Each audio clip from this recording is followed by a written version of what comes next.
Either they're violent. Right now, families are hiding in their homes, breadwinners are being ripped from their children. Many of my neighbors and close friends have spent the last month sheltering in place in their homes where they feel safe. But if families can't work without fear of being snatched up, how will they be able to make rent? How will they be able to provide shelter and basic necessities for their family? The ULA Citizens Oversight Committee has the power to take action today and introduce a motion expanding the priority population in the ULA Disaster Relief Income Support Program to include households impacted by the recent immigration rates. This is exactly what ULA funds are for, to shield our people from disaster, and the disaster is here. Thank you. Patrice Hernandez, followed by Crystal Barajas. And then can we have Juan Cruz, Monica Mejia, and Barbara Schultz? Good afternoon, everyone. My name is Patricia. I'm here to represent LGBTQ community. So I'm here to ask for help on June 14, 2025. I just was victim of a crime. So I was applying for LAHT housing since 7 years ago. I haven't get any help yet. So I'm here to ask for help for $20 million to build affordable houses for people like me and everyone's suffer from bipolar and depression disorders. So we need a house with dignity and with peaceful. That's what I need and ask for all my community. So we deserve all this for all of us. Thank you. Crystal Barajas. Yes, do we have Spanish interpreters? Yep. Yes.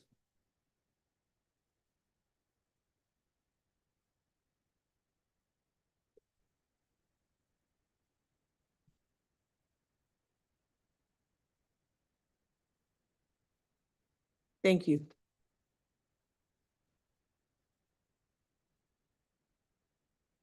Hello, muy buenas tardes, miembros del comité. Mi nombre es Cristal Barajas y formo parte de la organización de Translatina Coalition. Hello, good afternoon. I'm Mrs. Barajas, and I am part of the Translatina Coalition. Latina Coalition. Actualmente vivo en Los Ángeles, South Centro. I live in South Central in Los Angeles. Estoy como miembro de los Diamantes. I'm a member of the Diamonds.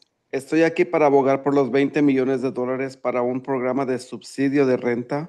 I'm here for a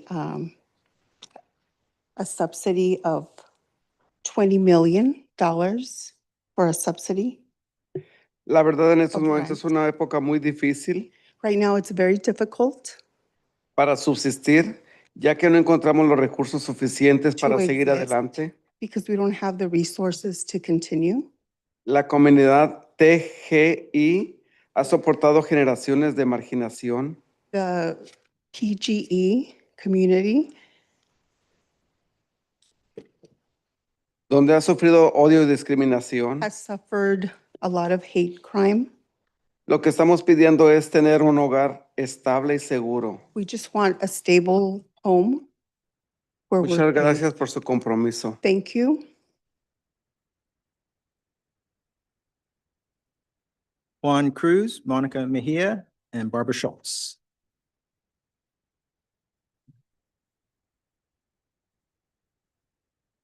Good afternoon. My name is Juan Cruz. I'm a project manager at East LA Community Corporation.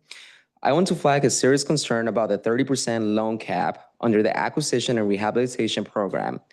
We've evaluated several real-world acquisition opportunities, and under current market conditions, it's simply not feasible to acquire land and maintain long-term affordability with only 30% of the total development costs covered. This limitation makes it extremely difficult for mission-driven groups, especially nonprofits and CLTs, to compete in the market without over-leveraging and compromising affordability goals. Would the committee consider raising the 30% cap, or at least establishing a clear exception process for projects that align with ULA's mission of long-term affordability and community ownership? Without this flexibility, the program risks failing short of its potential to preserve and protect affordable housing in LA. Thank you.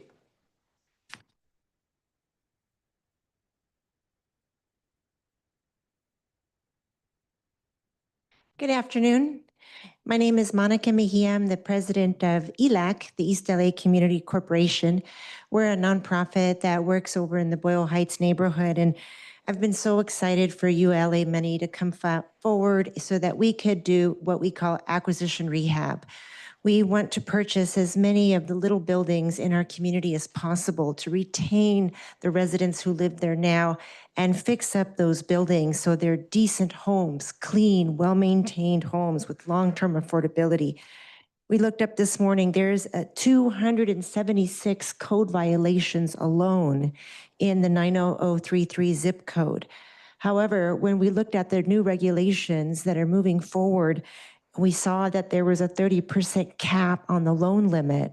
I was dismayed because that doesn't allow us to serve the existing community. That the only way we can purchase the buildings is if we target the rents at pretty much 100% AMI.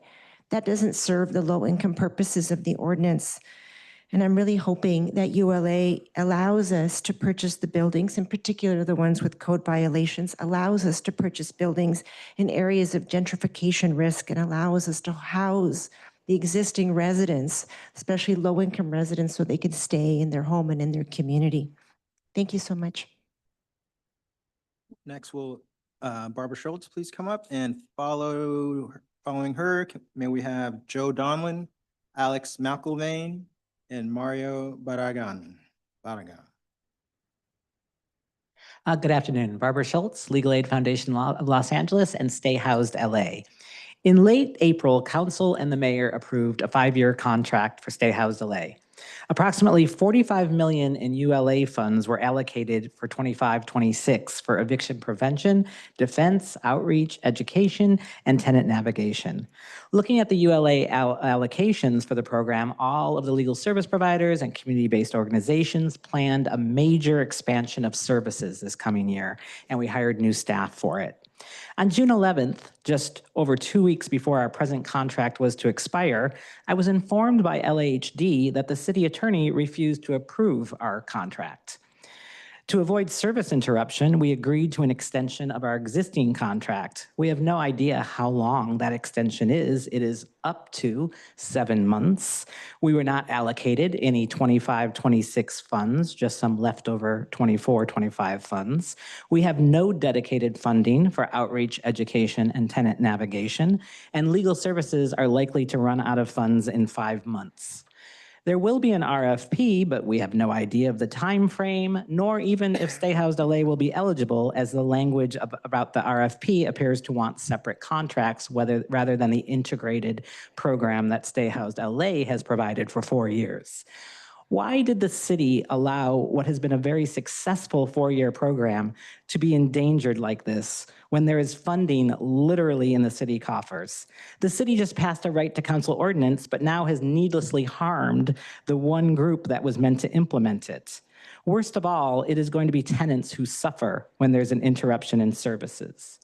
This body should be advised of how and why this occurred, how to avoid it in the future, and what can be done to stop an interruption in services. Thank you.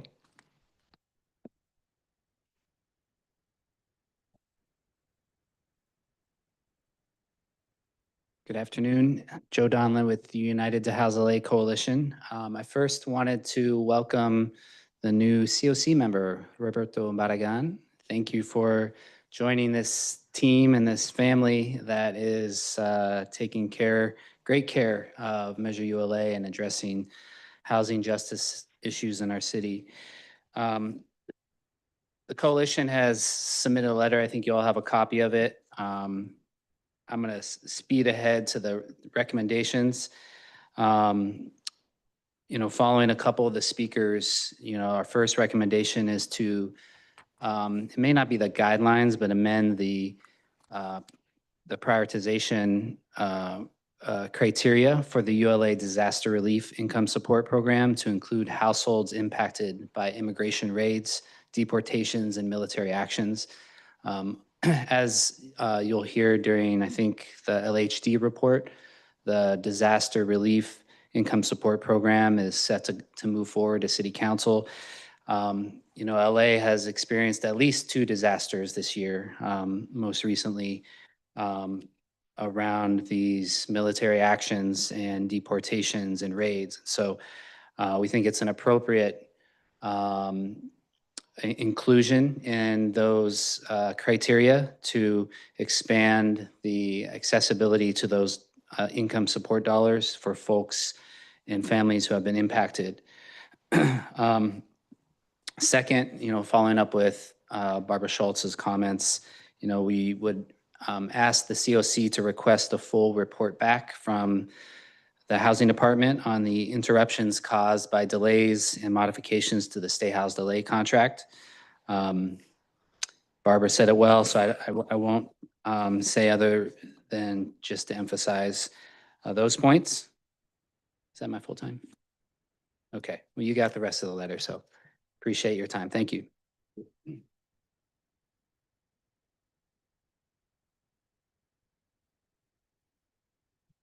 Hello, my name is Alex McElvain. I'm here representing ACT LA today, where I handle their communications. ACT LA is, I'm sure most of you know, it's one of the organizations that helped really drive and create this measure that you all oversee. And I'm here today because for a little over a month now, since the federal government had started targeting Los Angeles, there's been a real feeling of and confusion really over what steps can the city of LA do and take to protect people and support people who are experiencing, frankly, like terror right now.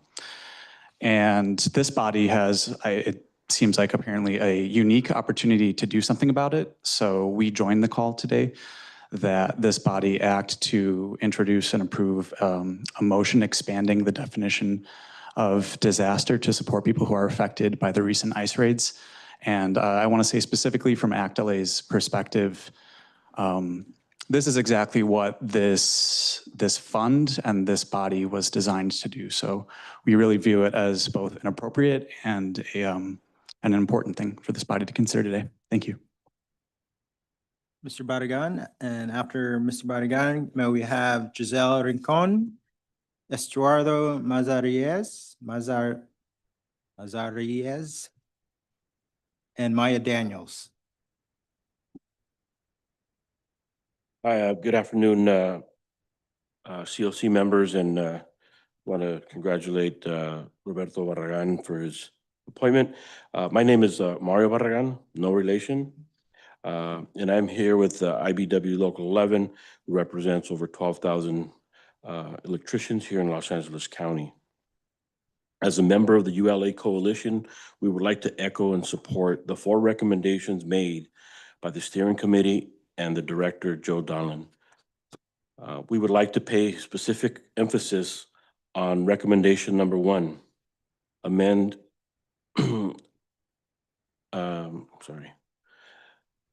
the intern program guidelines for ULA disaster relief income support program to include households impacted by immigration raids, deportations, and military action. And I mean, we're seeing more and more of it. I don't know if you guys caught it a little earlier today in Ventura.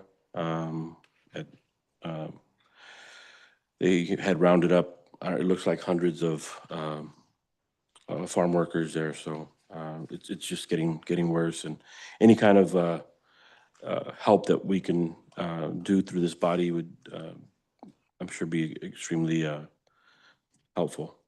Thank you, and respectfully ask for your support.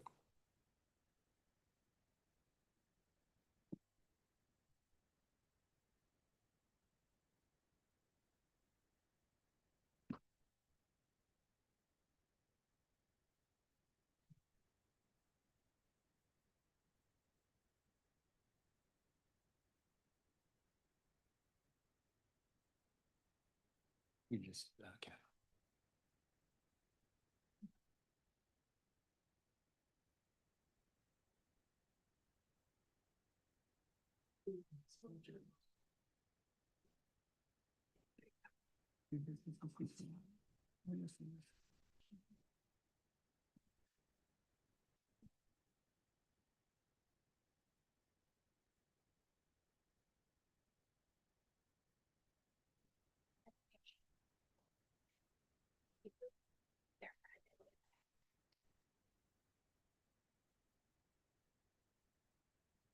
Translate. Okay.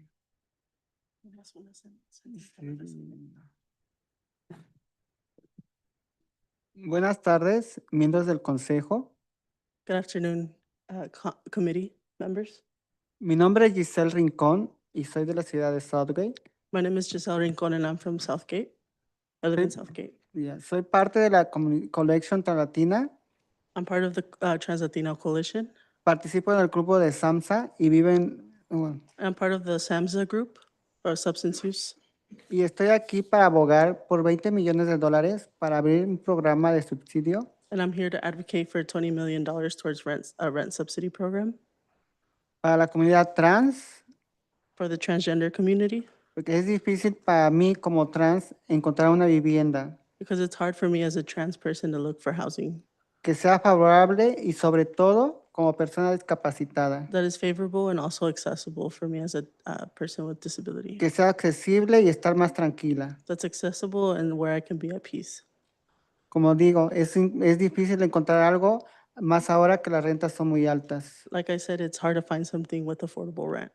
La comunidad TGI The TGI community ha sufrido mucho, bastante discriminación has suffered a lot of discrimination como acoso y ahora sin poder tener un lugar digno. and harassment, and even more if they don't have a place to Por eso live. estoy aquí para pedirles, por favor, por esos 20 millones. That's why I'm here to ask, please, for the $20 million. Espero su ayuda y muchísimas And I gracias. look forward to your help. Thank you.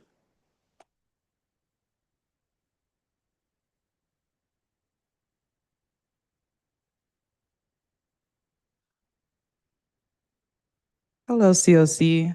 My name is Maya Daniels, and I'm the Policy Associate with the Trans-Latina Coalition. I'm here today with our community members to advocate for the 20 million housing subsidy, which would further protect the transgender, gender expansive, and intersex community by making sure we can meet our housing needs. Folks with disabilities, seniors, formerly incarcerated, and immigrants who don't typically qualify for city services will also be eligible. These ladies here hold the stories of their lived experience and the experiences of many TGI individuals within the city. When we say that our community needs support, we are told to collect stories and collect data to prove there's a need. We can do that, but we need people to want to help our trans community, but especially our immigrant trans community who are most vulnerable at this time. With the help of the Citizens Oversight Committee, we can ensure that the housing disparities we face as a community can be diminished substantially and improve each individual's quality of life. This community has long faced challenges and discrimination, and now more than ever, with blatant intolerance and hate brewing, it's essential that we raise awareness and invest into these life-altering housing services and programs. Thank you. We'll have Estrado Mazariez come up, followed by Dehamni Morales.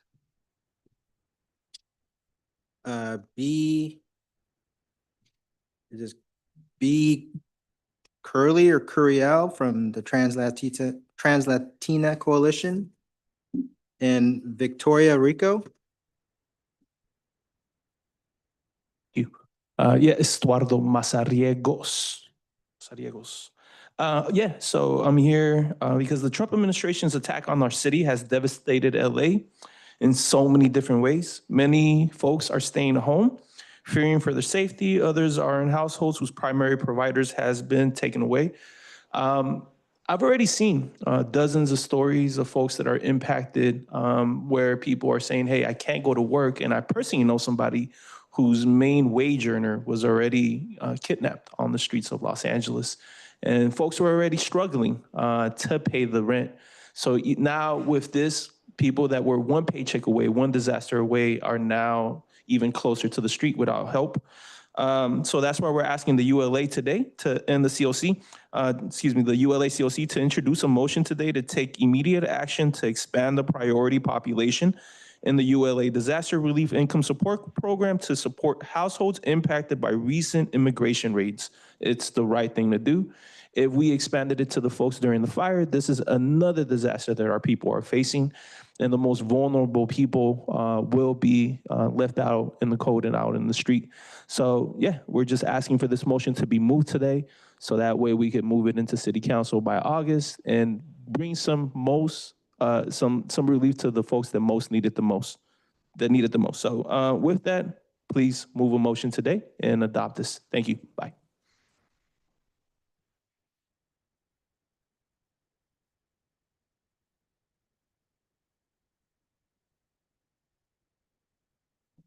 Good afternoon, council members. My name is Diane Morales. I am a client's advocate at the Anti-Violence Program at the Trans-Latina Coalition. I'm here today to advocate for the Housing Succeed to protect the transgender, gender expensive, and intersex TGI community by ensuring our housing needs are met. With the Citizens Oversight Committee's help, we can sustainably reduce housing inequality and improve individual quality of life. TGI individuals often face discrimination, harassment, and assault in homeless shelters. Compounding the trauma of being unhoused, investing in safe housing services is crucial, especially now we're raising intolerance around the country. Thank you.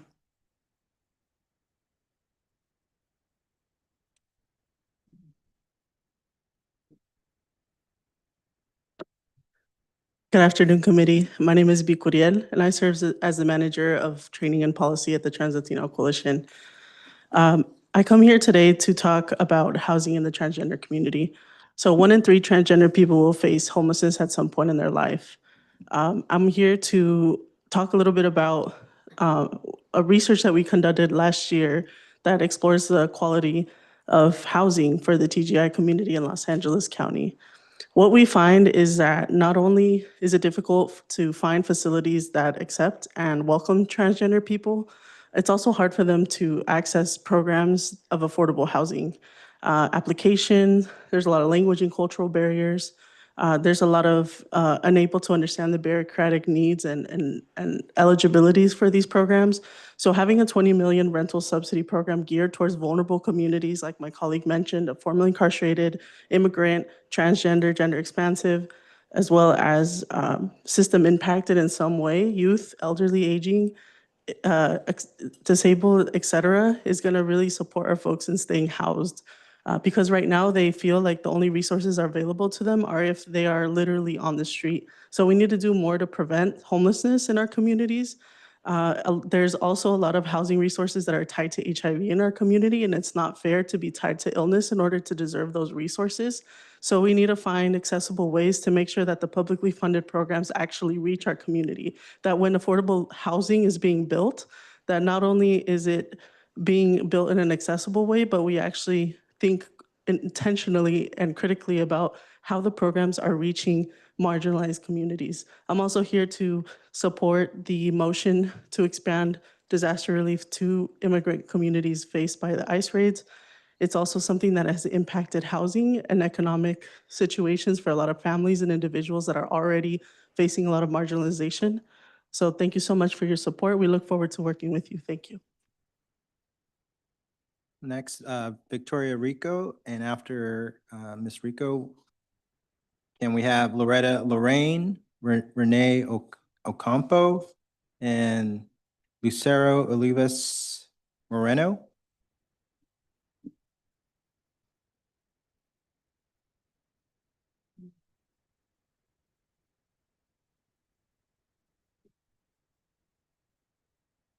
Buenas tardes, mi nombre es Victoria Rico.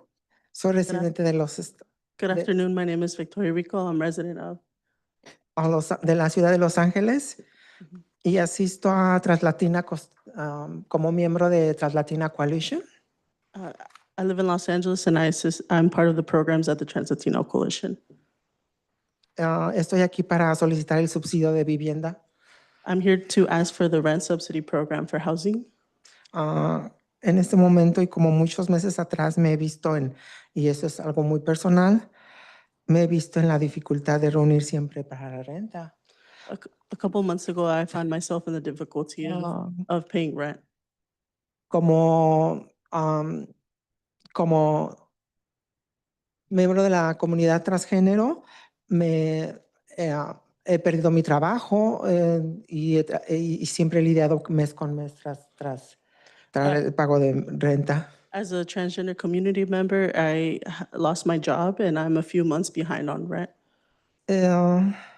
Solamente y viviendo, teniendo que compartir la renta con una compañera, pagando el mínimo, pero viviendo en una habitación sin ventilación, en donde ahorita en este momento es casi imposible estar con estas temperaturas. Currently living with a friend and it's what I can afford and it's a place without ventilation and it's a place that I'm splitting with a friend.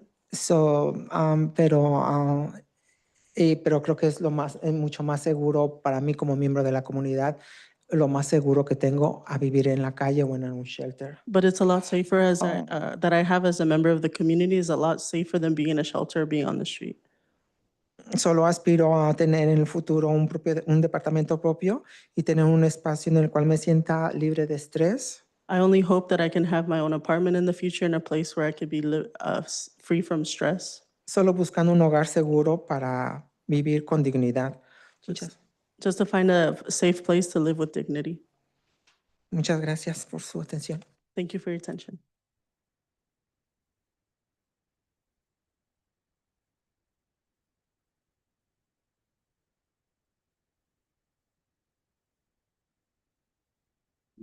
Me da muchos nervios.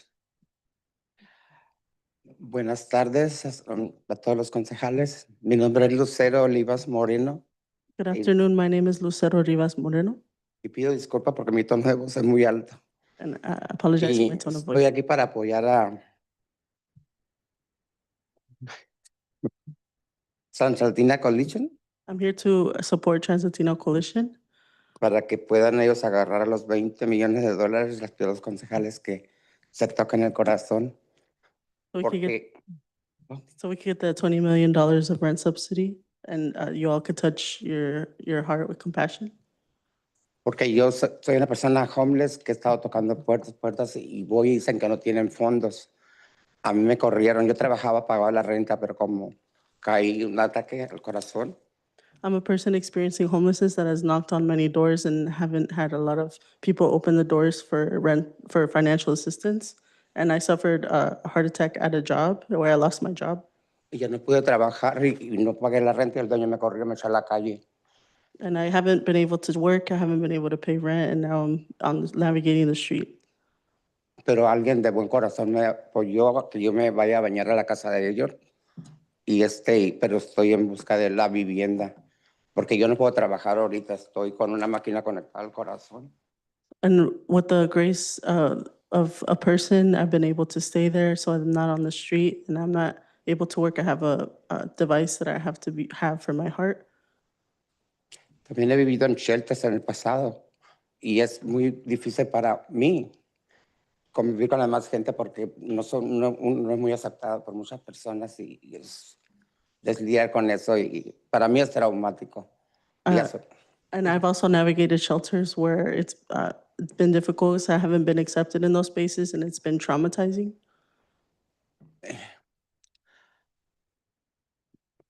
Pues yo duermo en el carro y alguien me da chance de que me arreglen su casa. And so I sleep in my car until there's someone who can support me with a shelter. Yo me retiré a los 63 porque ya soy de la tercera edad y recibo un cheque de 869, pero eso no me alcanza para pagar renta y comida. I've retired and I rely on a small check of 800 and some dollars, and it's not enough for me to pay for food and housing. Estoy esperando una cirugía para esto y esperar que esté bien para poder trabajar el part-time para que I'm waiting for a surgery for my heart, and I hope that I'll be able to work a part-time. Pero mientras tanto estoy luchando por la vivienda, que es lo primordial. But right now I'm fighting for my housing because it's the first thing that is needed. Y yo les pido a través de todo corazón que apoyan a la coalición translatina para poder yo también tener beneficios y tener una vivienda digna. And so I'm here asking for your support for Translatino Coalition so I can have a dignified life. porque es feo vivir en las calles peligrando a que a uno le hagan daño. Because I don't want to navigate the street where people cause harm. Yo creo que es todo. Gracias. Gracias. Thank you. Que Dios los bendiga. I'm English, honey. I speak, hello, I'm Miss Loretta Lorraine. I keep it 101 wheel. Okay, I'm gonna be 84, and I've been here from 1968. And I also got to say, with this administration now, we are in danger and a lot of shit going on. Excuse my language, because I'm country. But I keep it real. Come on, people. Those people are asking homes. We're getting old like me. I'm getting there. Well, I'm already there, but I try not to try to camouflage it, but I do very well to camouflage it. Now, come on, ladies, and gentlemen, we got to look out for our community, Black, white, transgender, gays, whatever. The administration over there, what he got going on, that's his business because he hated. But we cannot be hate. We all got to come together in all kind of shapes because God makes us all equal. This is the land of the people. This is not a white world. This is all land. God created heaven and earth for all of us. Now let's get it together. Let's come together and make a union and make sure that those people get home because they're getting hurt. There's so many transgenders have been murdered over the years, but they push it under the rug. You know how the police do it. Hello? We'll see about you later. Because they did Marsha Johnson like that. They've done so many people, because I started in 1968, and I've been here with Mel Bradley and all of them, honey, from back in the days. And I keep it 100. I'm Creole and Puerto Rican.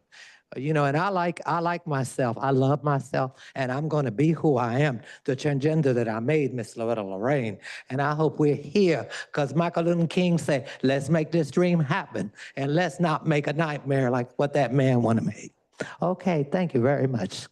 Love you. Oh, I love you over there. Renee Ocampo, and followed by Georgina Rangel.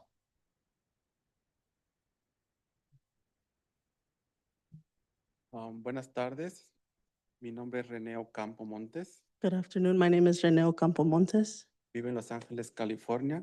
I live in Los Angeles, California. Y soy parte de Translatina Coalition. I'm part of the Trans-Latino Coalition. Participo en el programa de antiviolencia con Dayani. I participate in the anti-violence program with Dahani. Y estoy aquí para abogar por los 20 millones para abrir un programa de subsidio de renta para la comunidad trans. I'm here to advocate for a 20 million rent subsidy program to advocate for the community trans. Por ahora tengo una orden de desalojo porque no podía pagar la renta, era muy alta. Right now I have an eviction notice because I couldn't pay for the rent. It was too high. Perdí mi trabajo porque me quitaban el permiso de trabajo. I lost my job because they took away my work permit.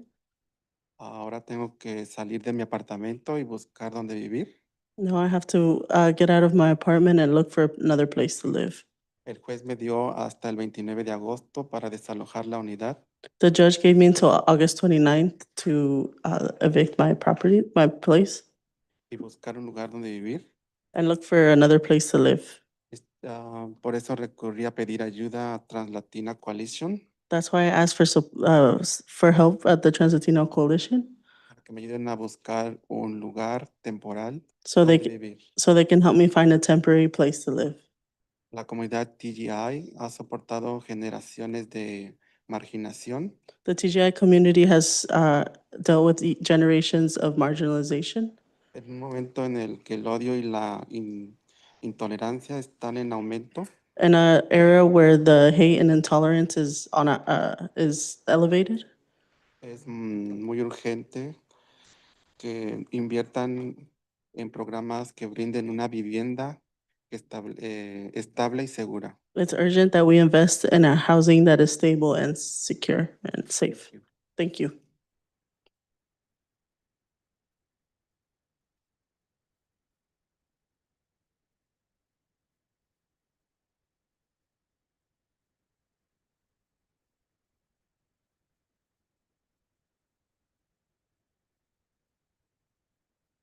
Buenas tardes, miembros del comité.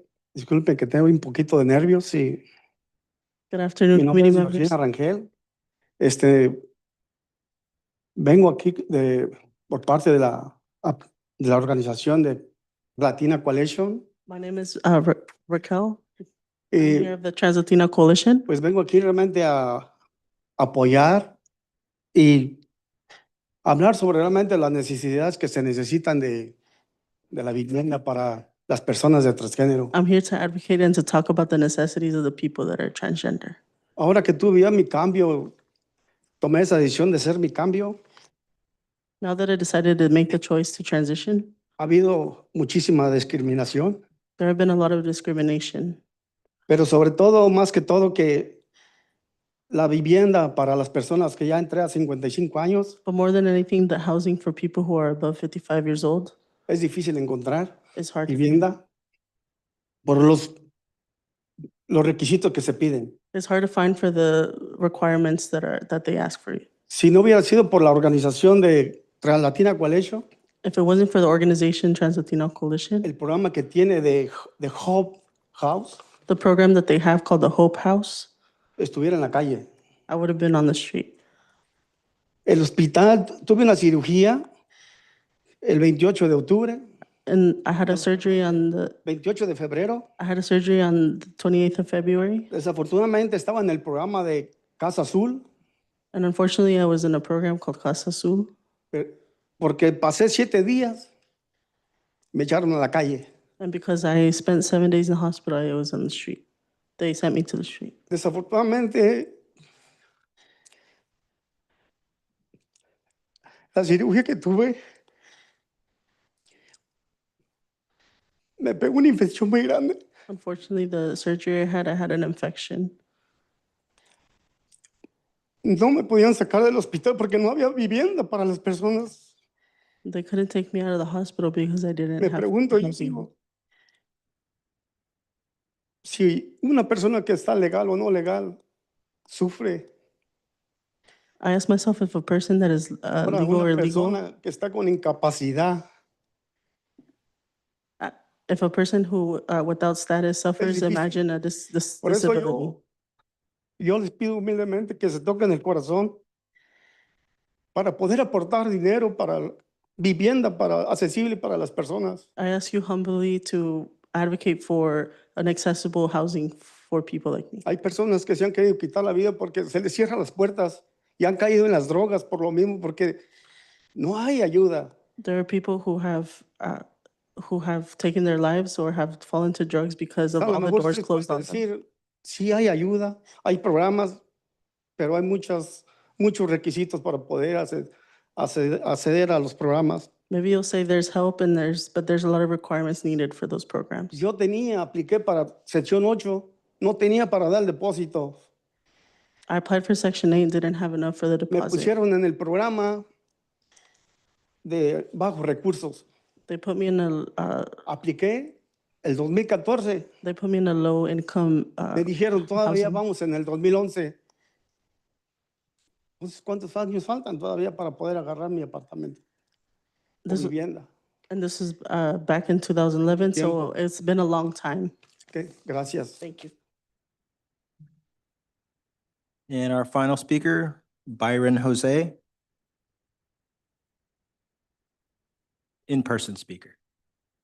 Good afternoon, committee. Byron Jose with the Trans-Latina Coalition. We look forward to working with this body, whether it's your current guidelines or expanding emergency pool, flexibility pool, as other folks have uplifted, specifically for the 20 million housing subsidy, looking into our system impacted communities, as well as immigrants who don't qualify for other federal or state programs, and obviously our transgender, gender expansive, and intersex communities. As we look at the rhetoric and attack at the federal level, both in immigrants and transgender communities, we definitely look forward to our local leaders to make sure that our city and our county is using our tax dollars that are being put through ULA to make sure that we are addressing the needs of our populations. Thank you. Thank you so much. That will conclude our in-person comment, and we'd like to move to virtual public comment at this time. Thank you, Madam Chair. First virtual speaker, I will call by name, is Kendall Mayhew. Kendall? Can you please unmute and speak? Hi. My name is Kendall Mayhew. I am a lifelong third-generation Angelino, and I'm here today to ask you to please take immediate action to expand the priority population in the ULA Disaster Relief Income Support Program. This is such an important thing for us to do, especially just at this moment. Growing up here, I've always been so lucky to get to live in the kind of city that Los Angeles is, that is welcoming to people from all over the world. That's part of our culture. And what we're seeing right now is the Trump administration is deliberately trying to attack our way of life in Los Angeles.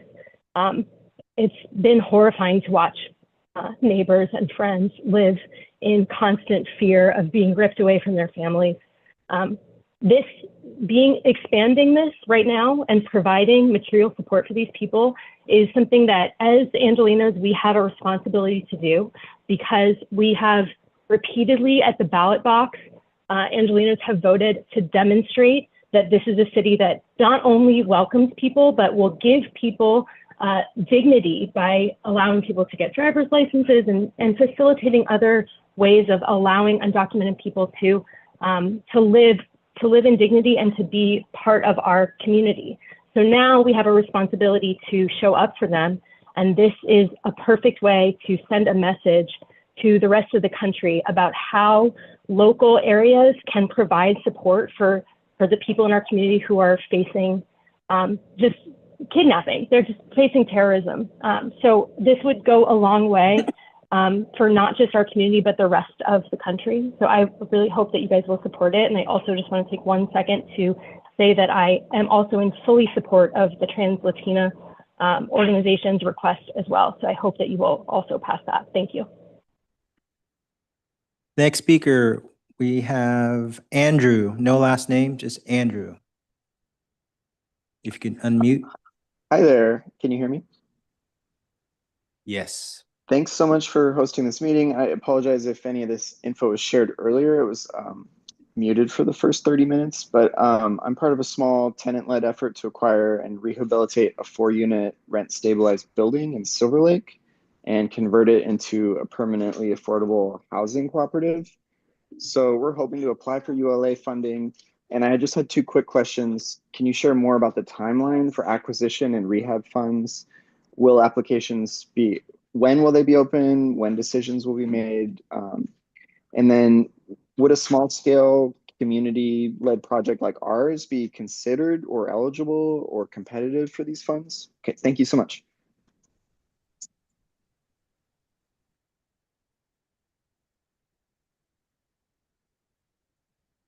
Next virtual speaker? Or do we answer the question? No. Okay. Next speaker? Is this time up? Okay, next speaker, G. Alvarado. G. Alvarado.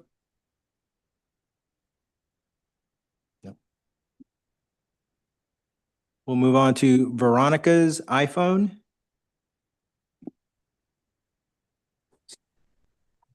Yes, hello, can you hear me? Yes. Okay, hi, my name is Veronica and I come from the organization Colectivo Poder Comunitario. I'm here to ask that a portion of the ULA funds be allocated for rental assistance. Our communities are going through a tragic situation. In addition to the constant threat of ICE raids, people now live in fear of bounty hunters who are kidnapping migrants, disappearing them, and spreading terror among families.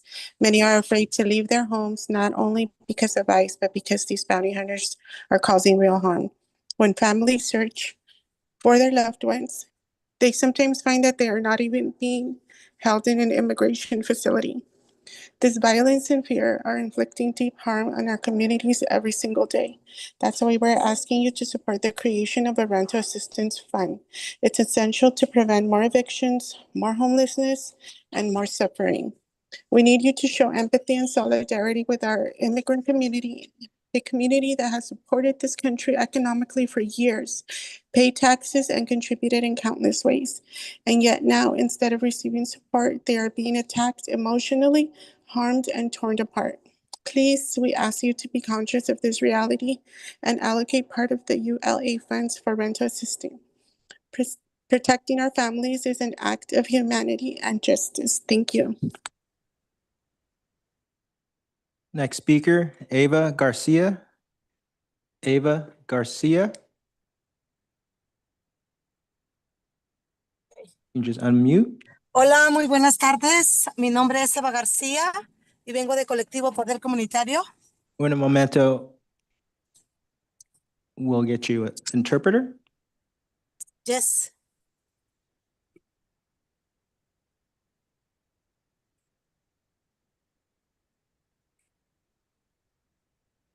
¿Ya puedo hablar? Adelante. Gracias. Okay, Mi you nombre may es Eva begin. García y vengo de Colectivo Poder Comunitario. I come from the collective of Community Power. Y estoy aquí para pedirles que de los 20 millones And I'm here to ask about the $20 million lo utilicen para subsidios de renta, that it be used for rent subsidies ya que nuestra comunidad migrante está sufriendo terroríficamente because our community, our migrant community is suffering tremendously por las redadas que ICE está haciendo a nuestras comunidades. because of the raids that ICE is doing to our communities. Nuestra comunidad inmigrante por muchos años ha sido fortalecedora de impuestos en esta ciudad. Our community has fertilized the city for many years. Y ahora son atacados, secuestrados And now being attacked and kidnapped. y no pueden salir a trabajar por los miedos. And they can't go out to work because they're so scared. Esos miedos a dejar sus familias separadas. They're scared of leaving their families. Entonces necesitamos ese suicidio. We need that residual. Porque si no, va a haber una ola de desalojos. Because if not, there's going to be a lot of homelessness. Entonces, es muy importante que ese dinero sea destinado para pagos de renta. It's very important that that money be destined for rent payments. Nuestra ciudad de Los Ángeles tiene que apoyar a nuestra comunidad migrante. Our city of Los Angeles needs to be with our immigrant family. Ya que los ataques de gobierno federal han sido Because of the terroríficos. attacks of the federal government have been terrific. Y necesitamos ese recurso para que nuestra comunidad no salga a vivir a la calle. And we need that resource so that our community will not be homeless. Como todos lo saben, los dueños son muy ambiciosos y van a aprovechar para hacer desalojos. Because you guys all know that all of the landlords are very ambitious and they're going to. Por favor, tóquense el corazón y apoyen a nuestra comunidad migrante. Gracias. They're going to take advantage. So please feel it in your heart and help us.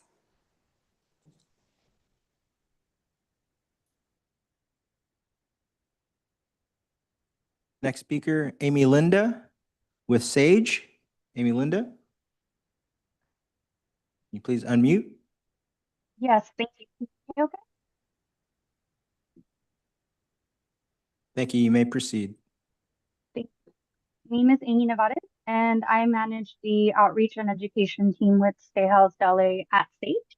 And I'd like to echo my Stay Housed LA colleague Barbara and request a full report back from LAHD on the interruptions caused by delays and modifications to the Stay Housed LA contract, because there was no dedicated funding for the 2025 and 2026 contract allocated for Stay Housed LA. Despite asking us to work for 7 months, we are using Tahoe funding, which we shouldn't have to do, because there's over $6 million set aside for outreach, education, and tenant navigation work by ULA allocation. This interrupts the work that we do, and Sage is trying to start the new Tahoe project, but with such uncertainty as to the length of our contract, we're unlikely to be able to hire staff fully. This has been an enormous interruption to Steakhouse Dele and its tenants who will suffer, and so we'd like to request that full report back. Additionally, I'd also like to speak to the amendment to the interim program accessibility for ULA Disaster Relief Income Support Program to include the households impacted by immigration raids, deportations, and military actions. As many folks have spoken today, this amendment would be life-saving and provide the support that our neighbors are in desperate need of. People are being racially profiled and abducted by masked, unidentifiable agents and have to choose between the risk of being disappeared and paying their rent. So I highly, highly urge you to move forward with the amendment and additionally that report back from LHD. Thank you so much. Next speaker, Margarita Alonso. Margarita Alonso. Can you hear me? Yes. Oh, okay. Hi, my name is Margarita Alonso, and I'm a member of Community Power Collective. I'm here today to urge you to take immediate action to support the families in our city who are being harmed by the recent immigration enforcement raids. Right now, many tenants are afraid to leave their homes. They're missing work, losing income, and falling behind on rent. And it's not because they don't want to work, but because they're terrified of being detained and separated from their families. These are our neighbors, classmates, and coworkers. No one should have to live in that kind of fear. That's why I'm asking you to please amend the disaster relief program under Measure ULA to include support for tenants affected by ICE raids. This is an emergency. People are being displaced by government action and they need protection now. If this city truly believes in equity and justice, we need to show it in how we respond to this crisis. I urge you to use these funds to help those who are most vulnerable right now. Families who are facing both housing insecurity and the constant threat of detention. Thank you. Next speaker, Esmeralda Negrete. Esmeralda Negrete.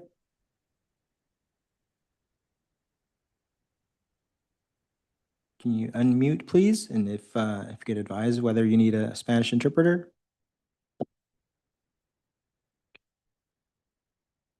One last time, Esmeralda Negrete.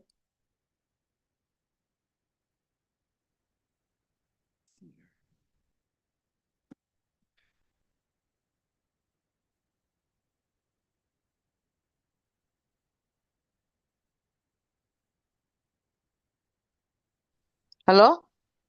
Hola. Sí. Yes. Oh, sí. Mi nombre es Esmeralda Negrete My name is Esmeralda Negrete, y soy miembro del colectivo Poder Comunitario and I'm a member of the collective Power. y estoy aquí para pedirles con mucho respeto I'm here to ask you with a lot of respect que consideren destinar parte del recurso de la medida ULA para apoyar a las comunidades más vulnerables. to consider you destine the monies for the ULA to the more, dígalo otra vez. Okay. Para apoyar a las comunidades más vulnerables. To help the communities that are more vulnerable. Especialmente en este momento tan difícil que estamos viviendo. Especially at this time with it being so difficult with all this that we're going through. Nuestra comunidad migrante, trabajadora y contribuyente activa de esta ciudad. Our community of immigrants that contribute to the city Está siendo severamente afectada por los operativos de migración y las redadas. is being affected by the ICE raids. Esta situación ha generado un profundo trauma, miedo y frustración entre muchas familias. This situation has caused trauma in families in our community. Es una realidad dolorosa, pero hay personas que ya no salen a trabajar por temor a ser arrestadas. It's a reality that's very painful, but there is a lot of immigrants that do not go to work because they're scared. A ser separada de sus seres queridos o a ser deportadas. To be separated from their loved ones or to be deported.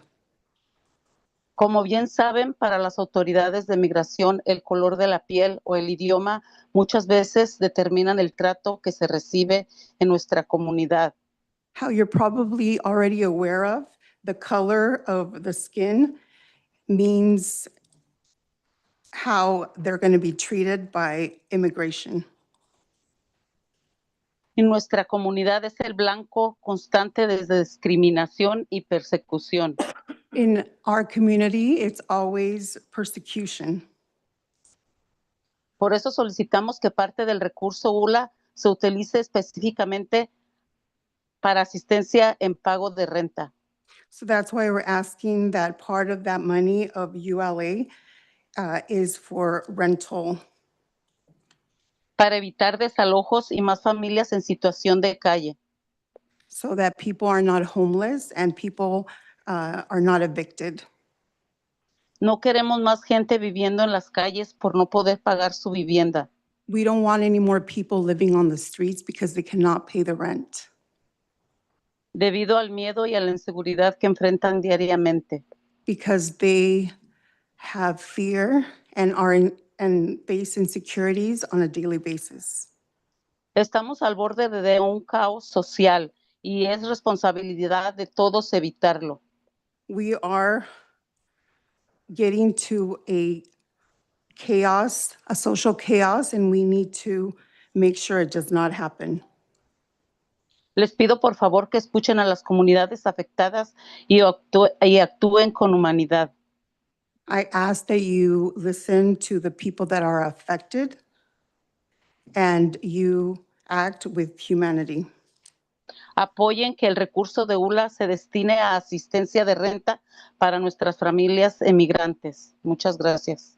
That the ULA is destined for rental payments for our community of immigrants. Thank you. Irene Ortiz. Irene Ortiz. ¿Aló? Yes. Hola, buenas tardes. Mi nombre es Irene Ortiz y soy miembro de CPC. Un momento, por favor. Sí.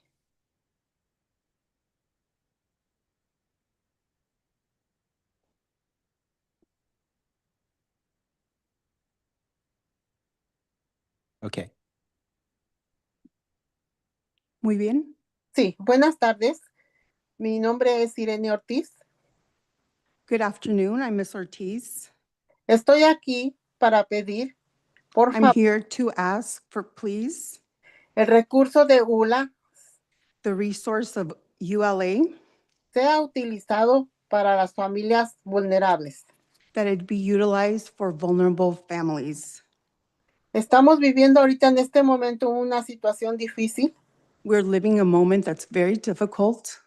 donde muchos no salimos a trabajar, A lot of us don't go out to work. no tenemos recursos para las rentas. We don't have resources to pay our rent. Pedimos por favor de que los recursos sean usados para pagar la renta a familias vulnerables. We're asking that the money be used to pay the rent for vulnerable families. Esperamos de su ayuda y su apoyo, por favor. We are hoping to get your support and your help. Todos estaríamos agradecidos con ustedes por su apoyo para toda la comunidad. We would all be so happy with you if you would support our community.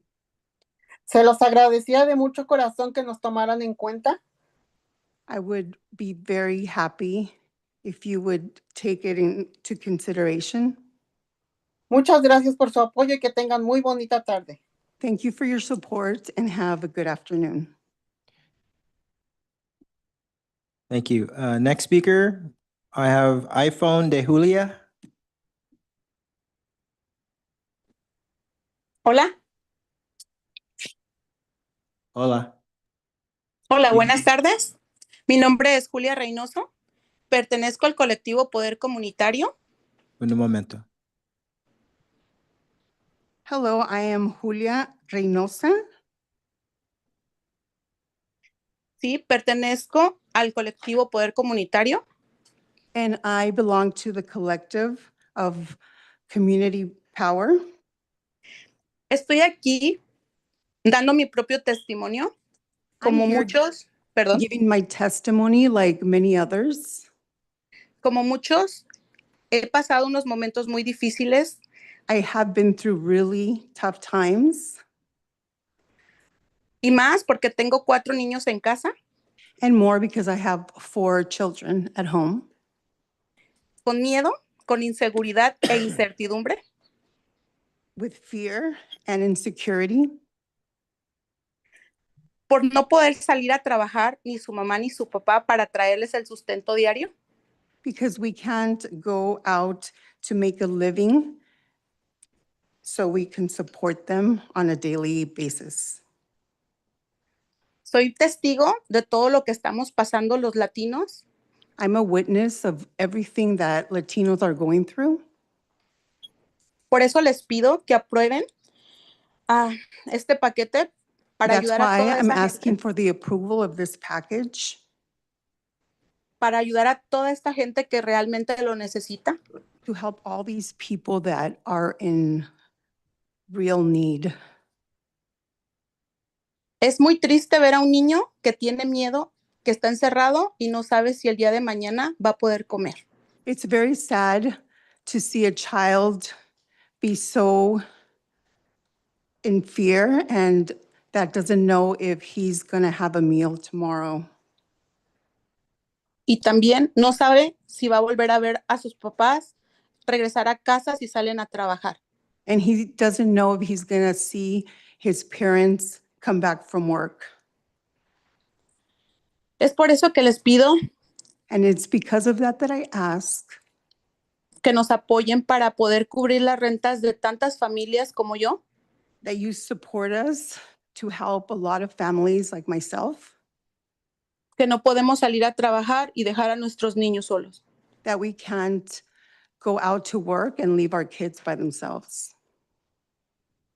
Les agradezco mucho y espero escuchen mis palabras. I thank you all and hope that you listen to my words.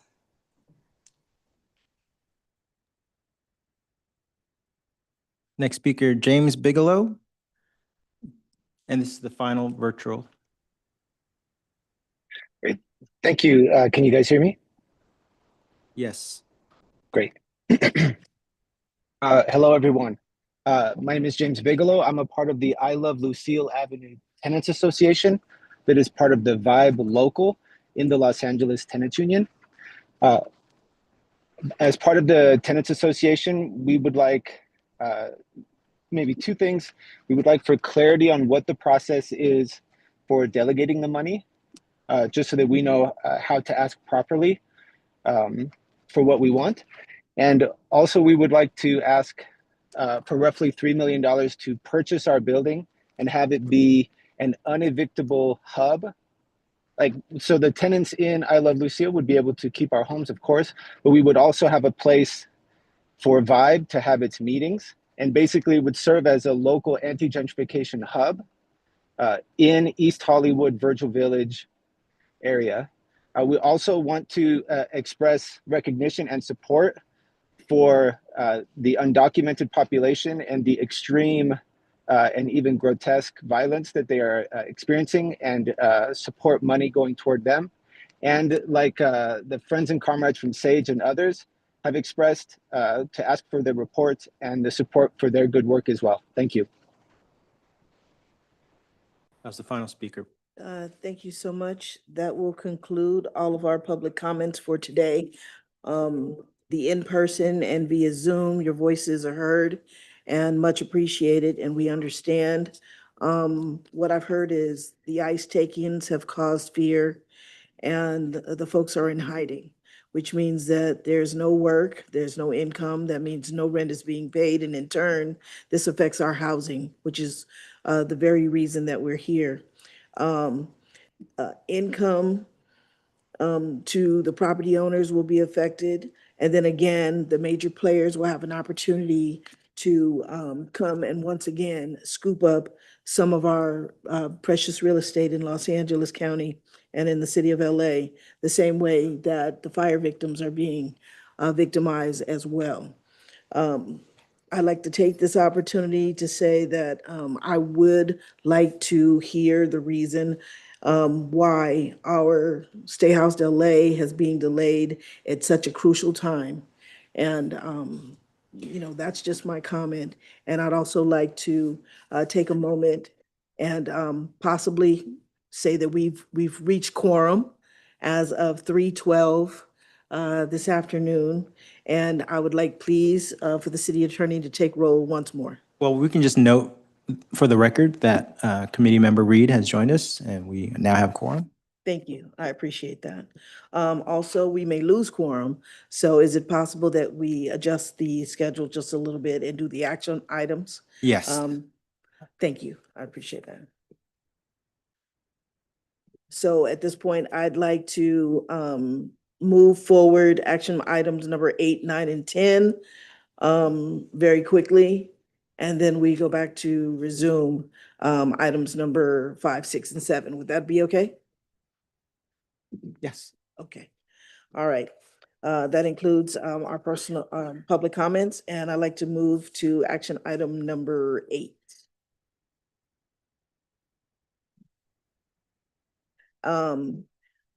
Next on this agenda is item number 8, and it is to approve our fiscal year budget of 2025 to 2026, which is our COC budget.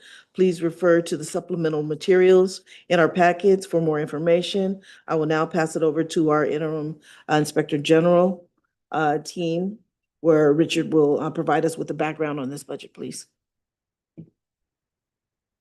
Thank you, Chair Jones.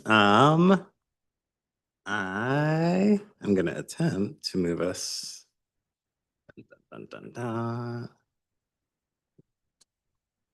right to the end here, and I will try to keep this very quick. So please let me know if you have questions. So here is the Citizens Oversight Committee budget, proposed budget for you all to consider and hopefully approve today.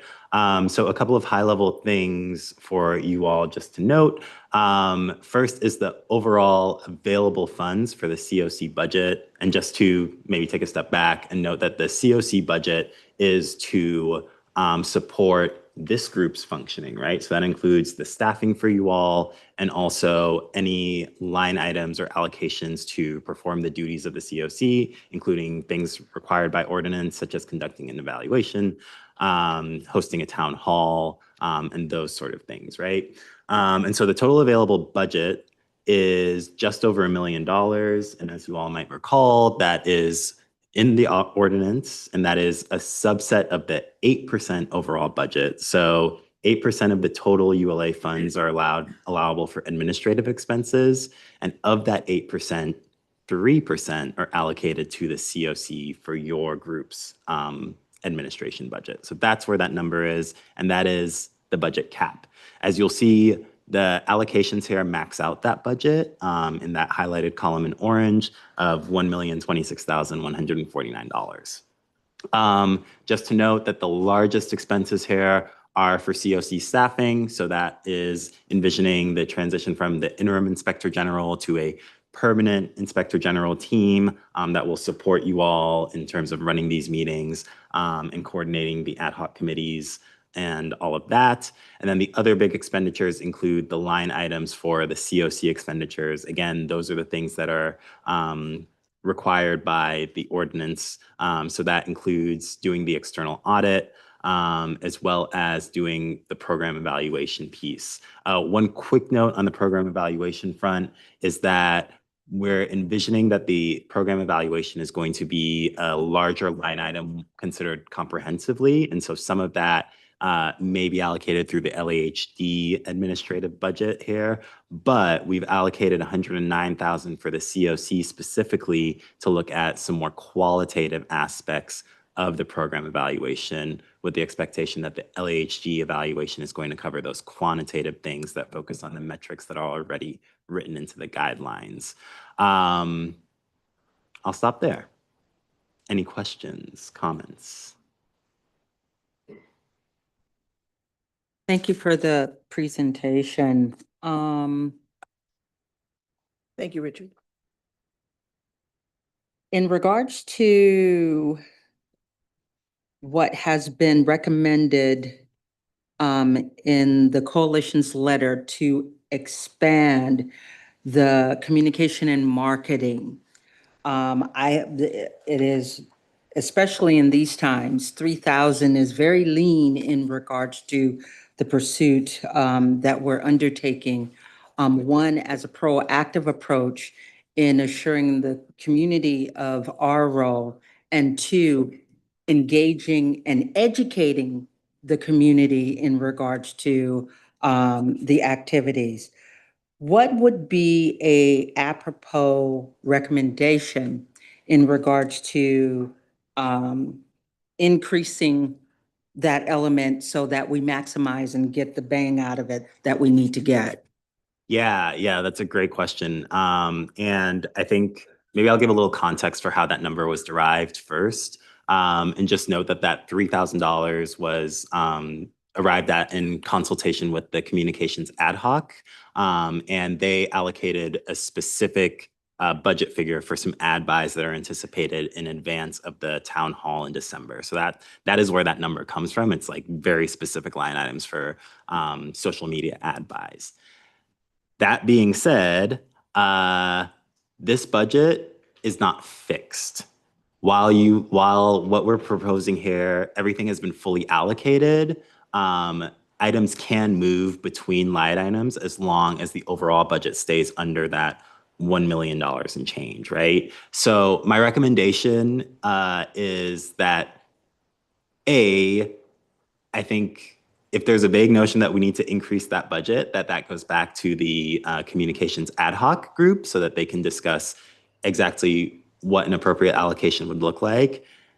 That would also need to consider where are we going to pull back? And that might be something that we can consider a few months down the line, because while dollars are allocated and reserved for certain things, the COC is not necessarily going to spend up to the full amount in each. So where there are savings, those things can be shifted over to things like communications and marketing. So it might be that that you all decide as a group that wherever you see savings, you just shift that over to the communications and marketing budget, but that doesn't have to be decided today. So just to expand on that a little bit, my question was very direct in regards to what would be a medium now in regards to the work so that you can start and then bend wherever we need to adjust. So asking that question again, what would be a apropos balance to do the work that we need to do the work now? I can tell you 3,000 isn't it, based on the data and the research that I'm looking at. So what would be an adequate amount to start with, and then we can adjust at a later time? Yeah, so I am going to give the unsatisfying answer of I'm deferring to the communications ad hoc committee to make that decision. Right now, what they've articulated is this is what we know we need to spend through December. And certainly that more is required. I don't know what that number is. That is up to those members of the committee and you all as a full body to approve and decide that. I guess, again, with the unsatisfying answer of this is kind of the short-term starting point of $3,000.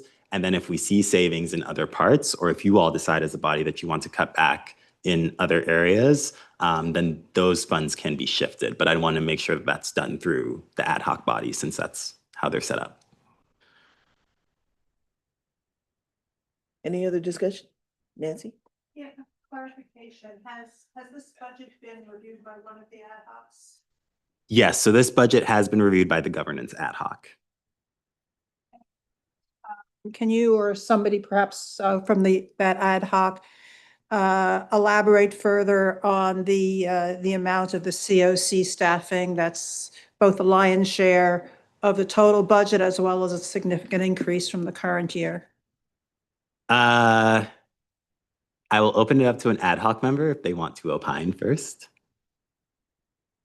I mean, I think we had the same question maybe. So I think Hallie was like getting together, gathering some numbers for us to discuss.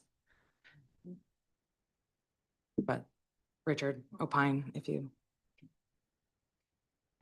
For it. Okay. Hi, y'all. Callie Hardy with LHD. So apologies, since we took our agenda out of order, I didn't get a chance to preview this conversation for you all. What I was intending to cover as part of our update today is a little bit of background on the status of the broader ULA staffing plan, and then the sort of anticipated plan for the proposal for the permanent inspector general staffing going forward. So I can touch on that now. Basically, we're in the process still of finalizing that staffing plan and planning to bring that forward to the full city council for their consideration within the next month or so. So just so you all have a sense of the timing, the intent is for the permanent inspector general team to ideally be on board in October of this year. Our current contract for the interim inspector general team expires in mid-December of this year. So our goal is to have some overlap between our new permanent inspector general team and then the outgoing interim inspector general team. So the budget ask here reflects effectively 9 months of staffing costs for 3/4 of the year for that proposed inspector general team. I'll just touch on, basically we're still working on finalizing the full details of that proposal.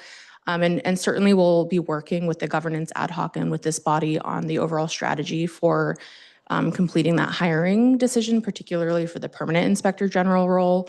But in general, what we're looking at in terms of a cost standpoint is anticipating that the team is going to be 4 full-time staff positions, which would include the role of the inspector general as well as 3 supporting staff roles.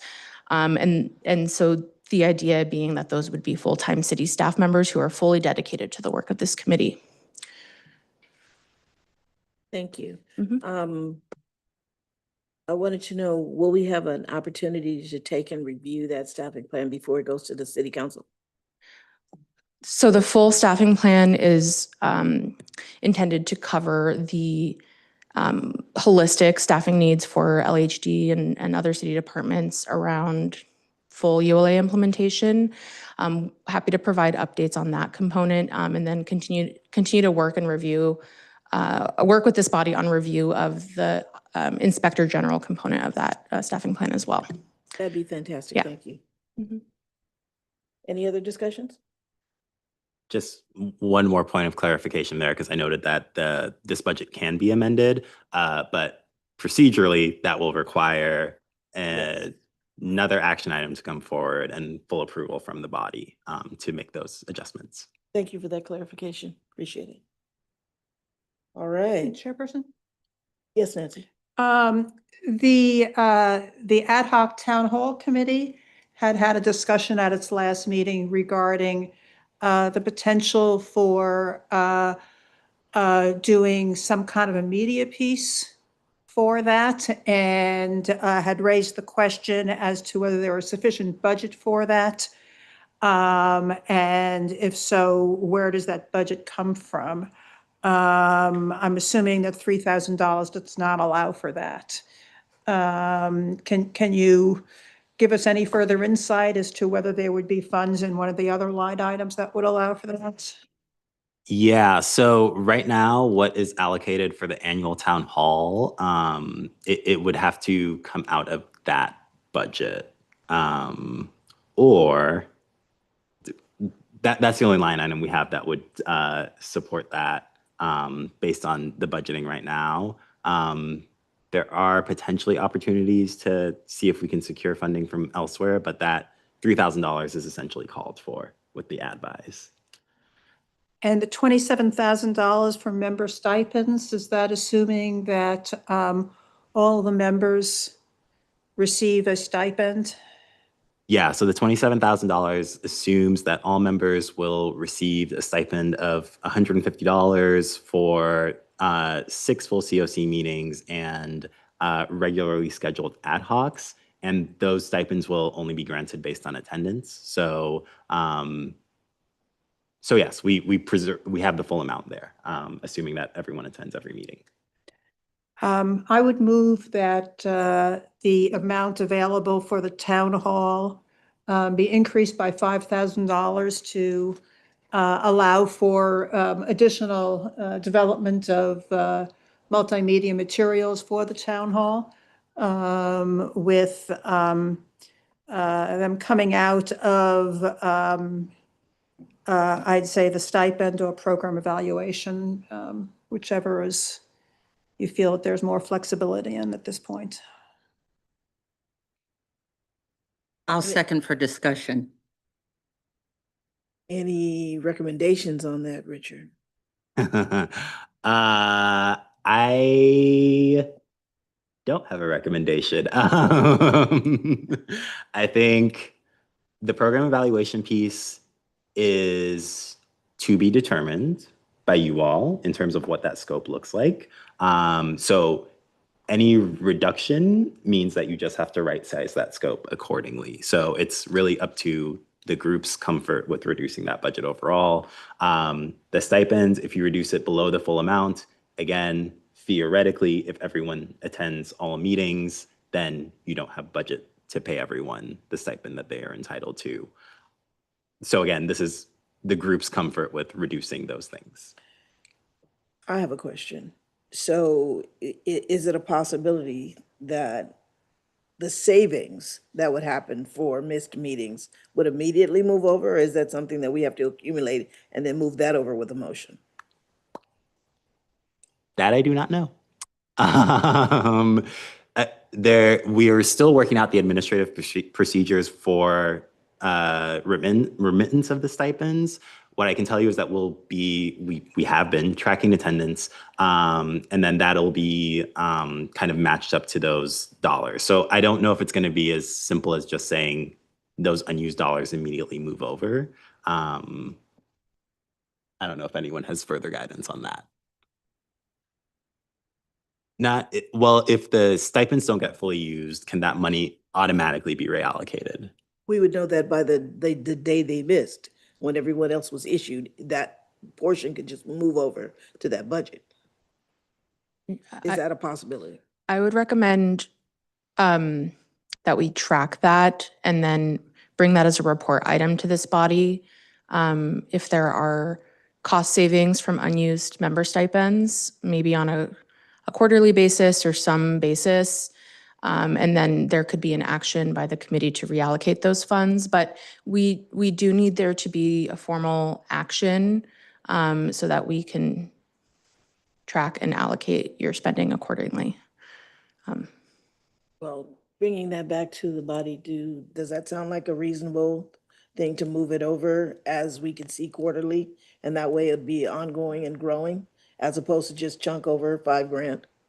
I'm just concerned time-wise that to develop materials for the town hall, we really need to have the lead time, and so need to know that there is a budget available.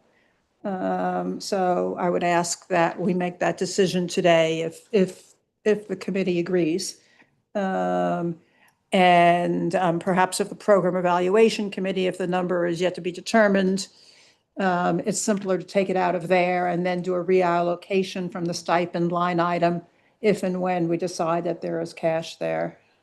And put it back wherever we took it from. Is that my understanding? Yeah. I'm a little bit concerned about this just chunking $5,000 from program evaluation over to something else, because I definitely don't have enough knowledge about what $5,000 represents in terms of the program evaluation. And I'm worried that right now we're just like kind of moving things around really quickly in this kind of ad hoc way without truly understanding how it's going to affect other elements that I think we all agree every piece of this is important. So we're going to have to be giving and taking. And I just don't feel like we really understand where we're like giving and taking from at this moment. So I'm a little bit nervous about us doing that. I think $5,000 can represent, it could represent like a entire type of qualitative thing that we want to do. It could be like one focus group, that we really want or something like that. So I'm just a little bit worried that we're doing this kind of right now in this way. I hear the concern about the timing. I think that's very real, but like, I don't understand what $5,000 means in terms of town hall materials and the value that is compared to $5,000 for program evaluation and the value that that's going to bring. So I'm worried we just don't have like the full scope of that. Whereas it would be helpful to understand maybe from like the people in governance who have been looking at this, at how they've kind of made those difficult decisions as well, because they're the ones that have kind of looked at it from that top line too. That sounds like a good idea. Will this keep till the next meeting? Is one more month gonna hurt us? One thing I might offer here is, because there's a question about certainty for sure. There is that we can approve what we have right now, because this is kind of like a best guess as to what you all will need for the next year, with the understanding that things need to change, and then use kind of our next convening in September. So we've got a little bit of time to reconvene the governance ad hoc, the town hall ad hoc, to think through like, what does that $5,000 look like? We can also do a little bit of an analysis on like just attendance trends, so that we can kind of anticipate like, if things continue along the way that they have, these might be the savings that we might see on the member stipends front, and like just to give you all some more informed decision making around that. I do think that just to reserve y'all's money, it is important to kind of move something forward today. But I do think that if the expectation is that there's going to be an amendment that comes in September, then that might be something that we just allocate in the work plans for both the governance and the town hall committee ad hoc groups. I like the way that sounds. I'm referring to the rest of the members. Move the budget today, and the next meeting, make a decision after we have more information regarding the $5,000 and where it's coming from. And then we'll have the attendance report. So it may not even be 5, because we'll have some of that. Right. And to be clear, we're also hoping that the stipends are more of an incentive for attendance. So we are hoping that trends do not hold. But no worries. Life happens. I just wanted to make a note that the governance committee, we've met, our ad hoc committee has met a few times, and we had already cut the program evaluation down from like 400,000. So I get there's a lot of, money is tight, right? So everyone wants a little bit more. I just don't want to take money away from evaluating the good work of ULA and making sure we have a story to tell when we don't for sure know the cost of everything yet. So we had already cut down that scope pretty significantly, hoping that we can still get what we need, but like money is tight, and we just, 3% of 8% is not a lot. I think it's 3%, maybe 5% of 8% is not a lot for this committee to work with. So I hear that you guys want more for the town hall. I think we all probably want more for everything. So I think it's sort of a hard puzzle to solve. So can we agree to make a motion to approve the budget the way it is today, looking at more data and having more figures in September? There's a motion on the table, you're gonna do something with it.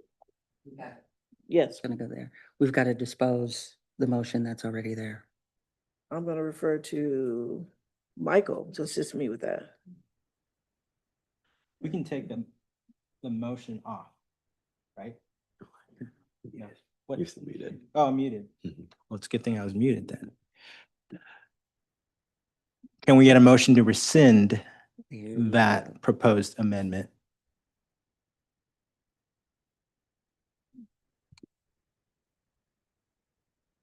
How would that affect? It would Well, there's an amendment on the table, right? Correct. No, there's a Okay. motion on the table. There's a motion on the table There's a motion on the table. and a discussion of an amendment. And the discussion, but within the discussion, there is the potential to amend the original motion. We just need someone to clarify the language of that. Right. Okay, well, I move to rescind the amendment. You would actually, you need to vote on the motion, up Yeah. and down, or amend the motion. Okay, I move to amend the motion to, You don't move, Oh. you have to get We the can, mover and the seconder to accept it. right. Okay, let's move on the motion. You want And to vote then- on it? And then we'll deal with the amendment. Is that correct? There is no amendment. The motion is on the floor. Okay. We can amend the motion on the floor based on the way that the motion was presented. But we could also rescind the motion. Well, again, the maker of the motion and the seconder have to agree. That's and true. That, I'm not. Why don't we Okay. just take a vote on the motion and then we can proceed Okay. with an additional motion? Seems the cleanest thing to do. Okay. Great idea. Who's making the motion? I made the motion. Okay. And who's second? Okay. do you want to clarify what the motion is for everybody so Restate they it. know what they're voting? The motion was to increase the amount for the annual town hall by $5,000 to allow development of additional media, reallocating those funds from either stipends or program evaluation. Okay, if that is the motion, it's been seconded, I will call roll on that motion. Chairperson Jones, Yes.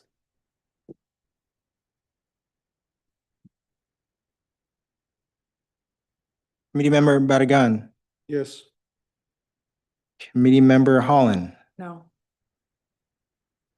Committee Member Knight, Yes. Committee Member Lewis, Yes. Committee Member Morales. No. Oh my God, do you have a?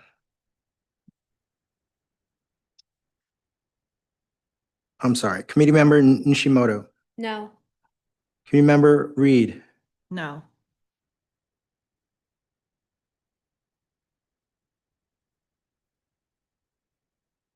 so.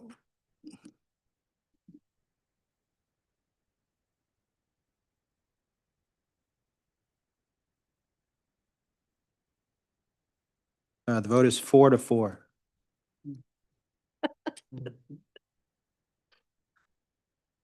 So the motion doesn't pass. Excuse me, the motion fails. Motion fails, yes. Thank you. Motion fails.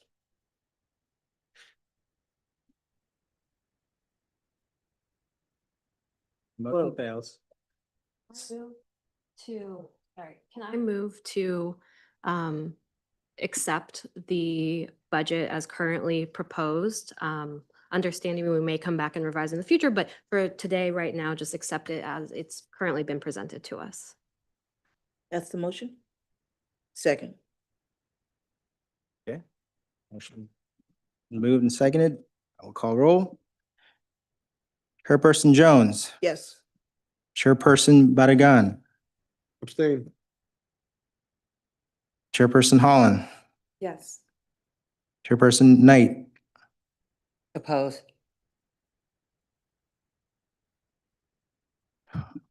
Chairperson Lewis, Yes.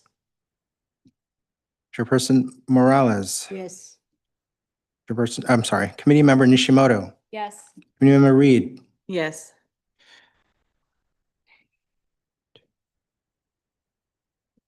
motion passes. Thank you. And that concludes action item number 8.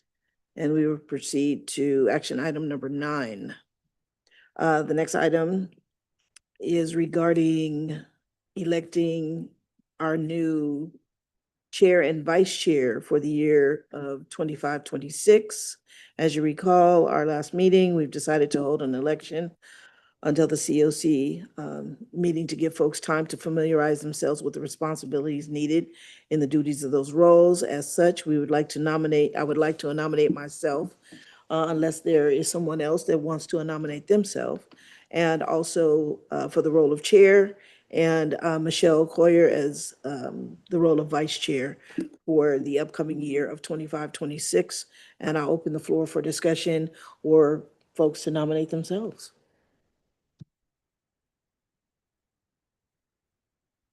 Crickets? Madam Chair, for clarification, the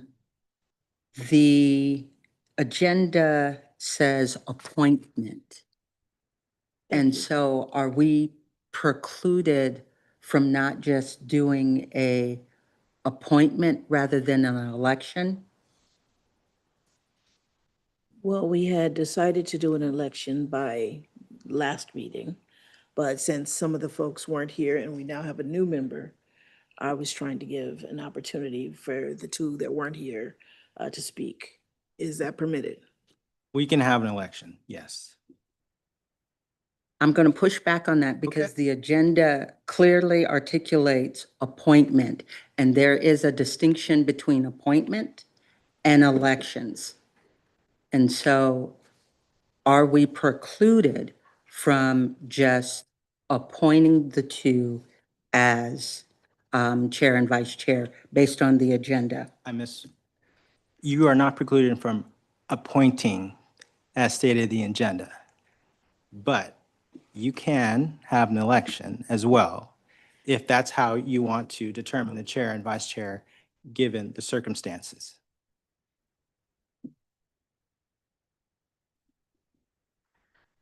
So I move that we accept the appointment of chair and vice chair for the 25-26 fiscal year. It's been moved and seconded. Call roll. Chairperson Jones, Yes. Committee Member Barragan, Yes. Committee Member Holland, Yes. Committee Member Knight, Yes. Committee Member Lewis, Yes. Committee Member Morales, Yes. Committee Member Nishimoto, Yes. Committee Member Reed. Yes. Motion passes. Thank you for that. All right. That will conclude action item number 9. And we will move to action item number 10, which is to approve edits to the COC bylaws. Please see the supplemental materials in your packets for the reference of these edits. It's actually on the very back page.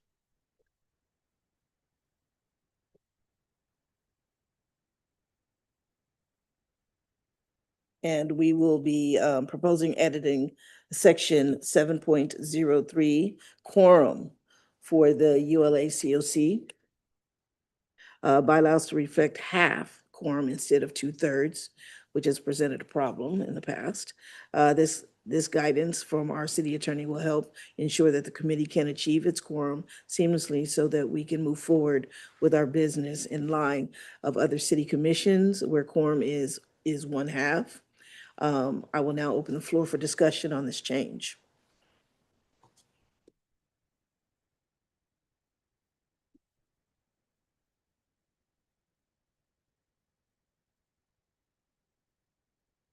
Any discussion? Seems like a good idea.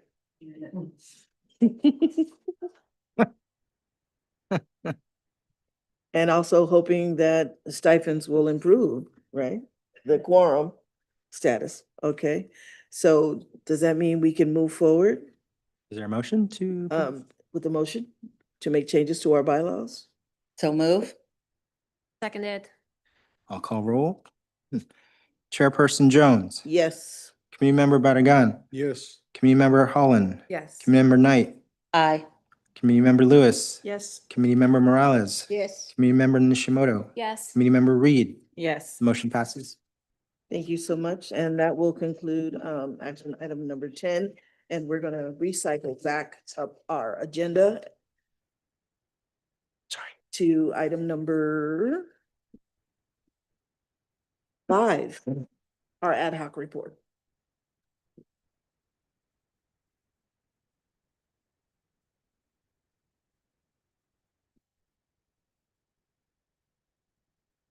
Okay, and I'd like to call the up on the ad hoc committee to give a brief report and conversations on their first meeting. Please note that the business of the governance ad hoc will be discussed today during our action items on the bylaws, which we've already approved the changes. And there's no separate update there. From the town hall ad hoc?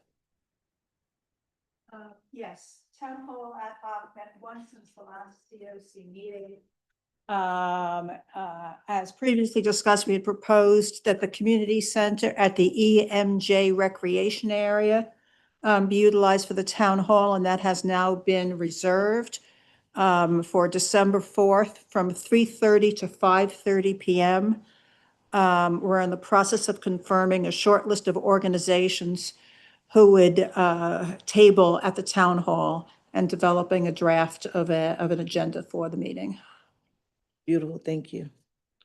And now can we hear from our communications ad hoc? Commissioner Salam? Yes, so the Communications Committee ad hoc has held 2 regular meetings since the May COC meeting. And during that time, the committee has published a blog post on the COC website announcing the transmittal regarding AB 698 after the last meeting. And with support from the LAHD communications team, the committee supported Chair Coulter in responding to a press inquiry, which gave the committee the opportunity to work through its press inquiry process. And the committee began to develop an ad campaign and social media strategy to highlight the successes of ULA. Thank you. Thank you. And I believe this closes item number 5. And I'd like to circle back, and my humble apologies for missing item number 4. Which is our COC Chair's report. I'm happy to announce that we have a new member. Yay. At our seat number 5, as a reminder, the seat was most previously held by Debbie Chen. And in accordance with it to be filled with an individual that has at least 5 years' experience in nonprofit community land trust or community development corporations, please allow me a moment to introduce Robert Barragan. All right, our newest member that's holding seat 5. Robert is the executive director of ICON CDC, responsible for the management and the direction of the largest small business assistance association in the San Fernando Valley. Robert is most recently served as executive director in the California Community Economic Development Association, a 200-member organization of community development organizations committed to the community revitalization, diverse urban and rural neighborhoods across the state of California. He is the vice chair of the Community Opportunity Alliance and National Association of Statewide Community Development Organizations seeking to produce community economic development, and he serves on the Washington, D.C.-based board of the National Community Reinvestment Coalition. Woo, that's a lot.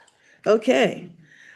He's the vice chair of a longtime board of the Child Development Institute, CDI, of the San Fernando Valley-based Child Development Organization, and on the boards of the Valley Industry and Commerce Association, VICA, and also Affordable Living for the Aging. ALA, is that how you pronounce that acronym?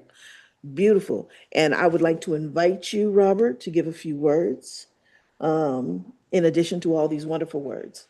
Oh, no, I appreciate reading all that. Thank you. Okay. And I appreciate the mayor's appointing me to this group. We have a big agenda, and I look forward to working with you as you implement. Thank you. Beautiful, and welcome. And we appreciate you and your votes. I'd also like to mention that we still have a vacancy for seat number 8. And this is a renter protection support seat, which was previously held by Jennifer Gita. In accordance to, it requires that an individual has at least 5 years' experience as an organizer or advocate working with a community-based organization to address housing and needs for seniors and or people with disabilities. So just a little reminder that that's still available. And this concludes item number 4. And we can continue to move with our agenda. And I can skip back to item number 6, our Inspector General's report. And I'd like to have that brief report come from our IIG. And I will hand that over to Abigail, and thank you. Thank you, Chair Jones. So just a brief report from us today. The IIG has been moving forward on the ULA audit alongside the selected contractor, which is Macias, Genie, and O'Connell, MGO. So we had our kickoff call with them last month to finalize our scope and budget, and we are in the process of finalizing our subcontract with them. We'll keep you all updated throughout the process at our regular COC meetings, and then we do plan to engage the governance ad hoc committee throughout the process as needed as well. And we're always open to answering any questions about the process if anyone has them. And I will now pass it back to Chair Jones. Thank you so much. I appreciate it. That concludes item number 6. And we can skip to item number 7 that's on our agenda, which is our report from the Los Angeles Housing Department. And now I'd like to turn it over to their staff and say thank you very much for your time, attention, and your patience with us today. Of course. Good afternoon, everyone.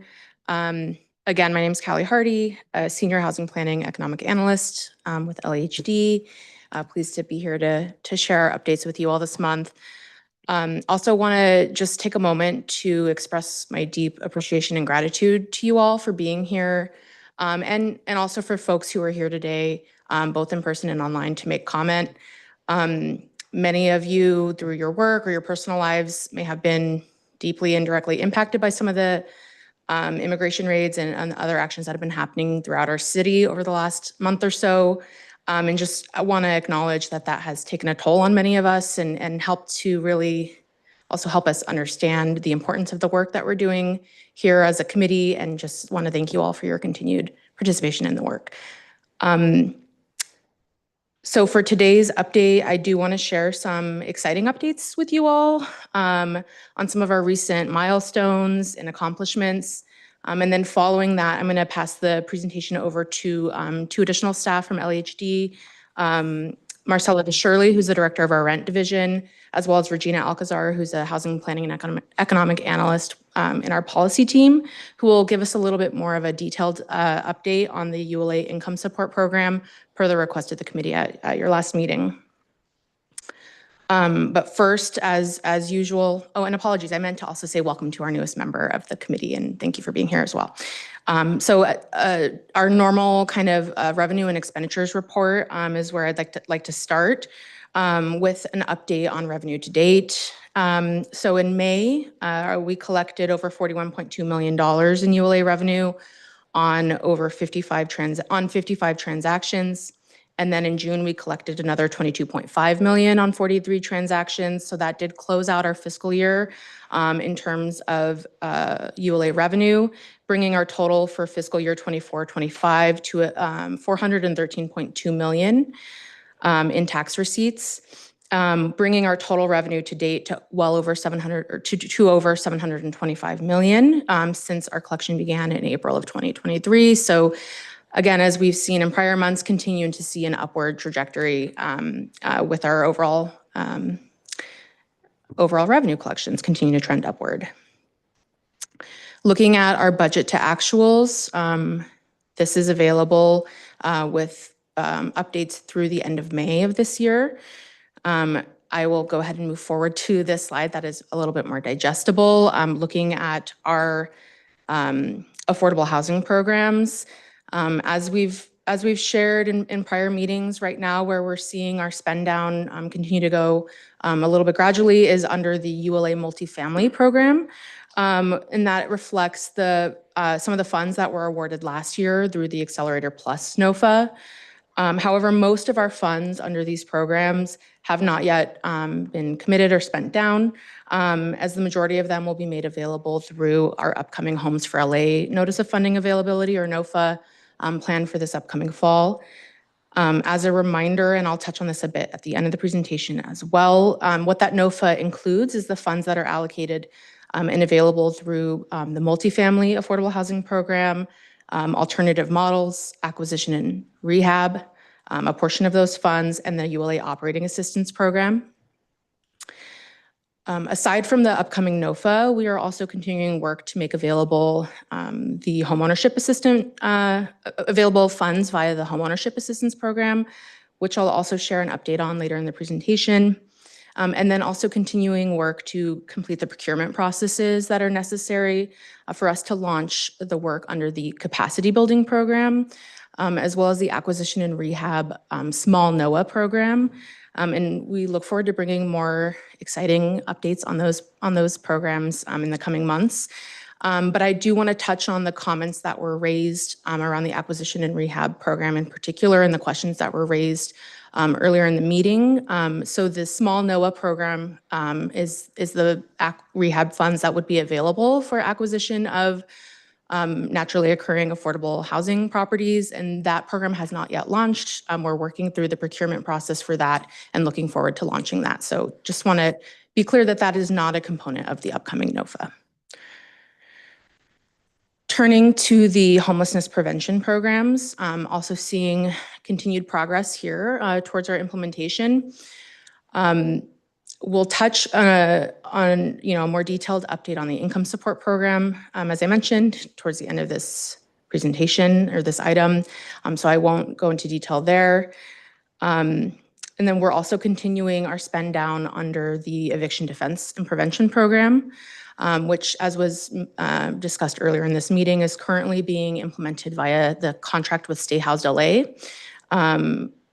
So in May, the expenditures totaled over 1.7 million. So our total expenditures for the first 11 months of the fiscal year have come to over $15.6 million is what you're seeing reflected on the screen here.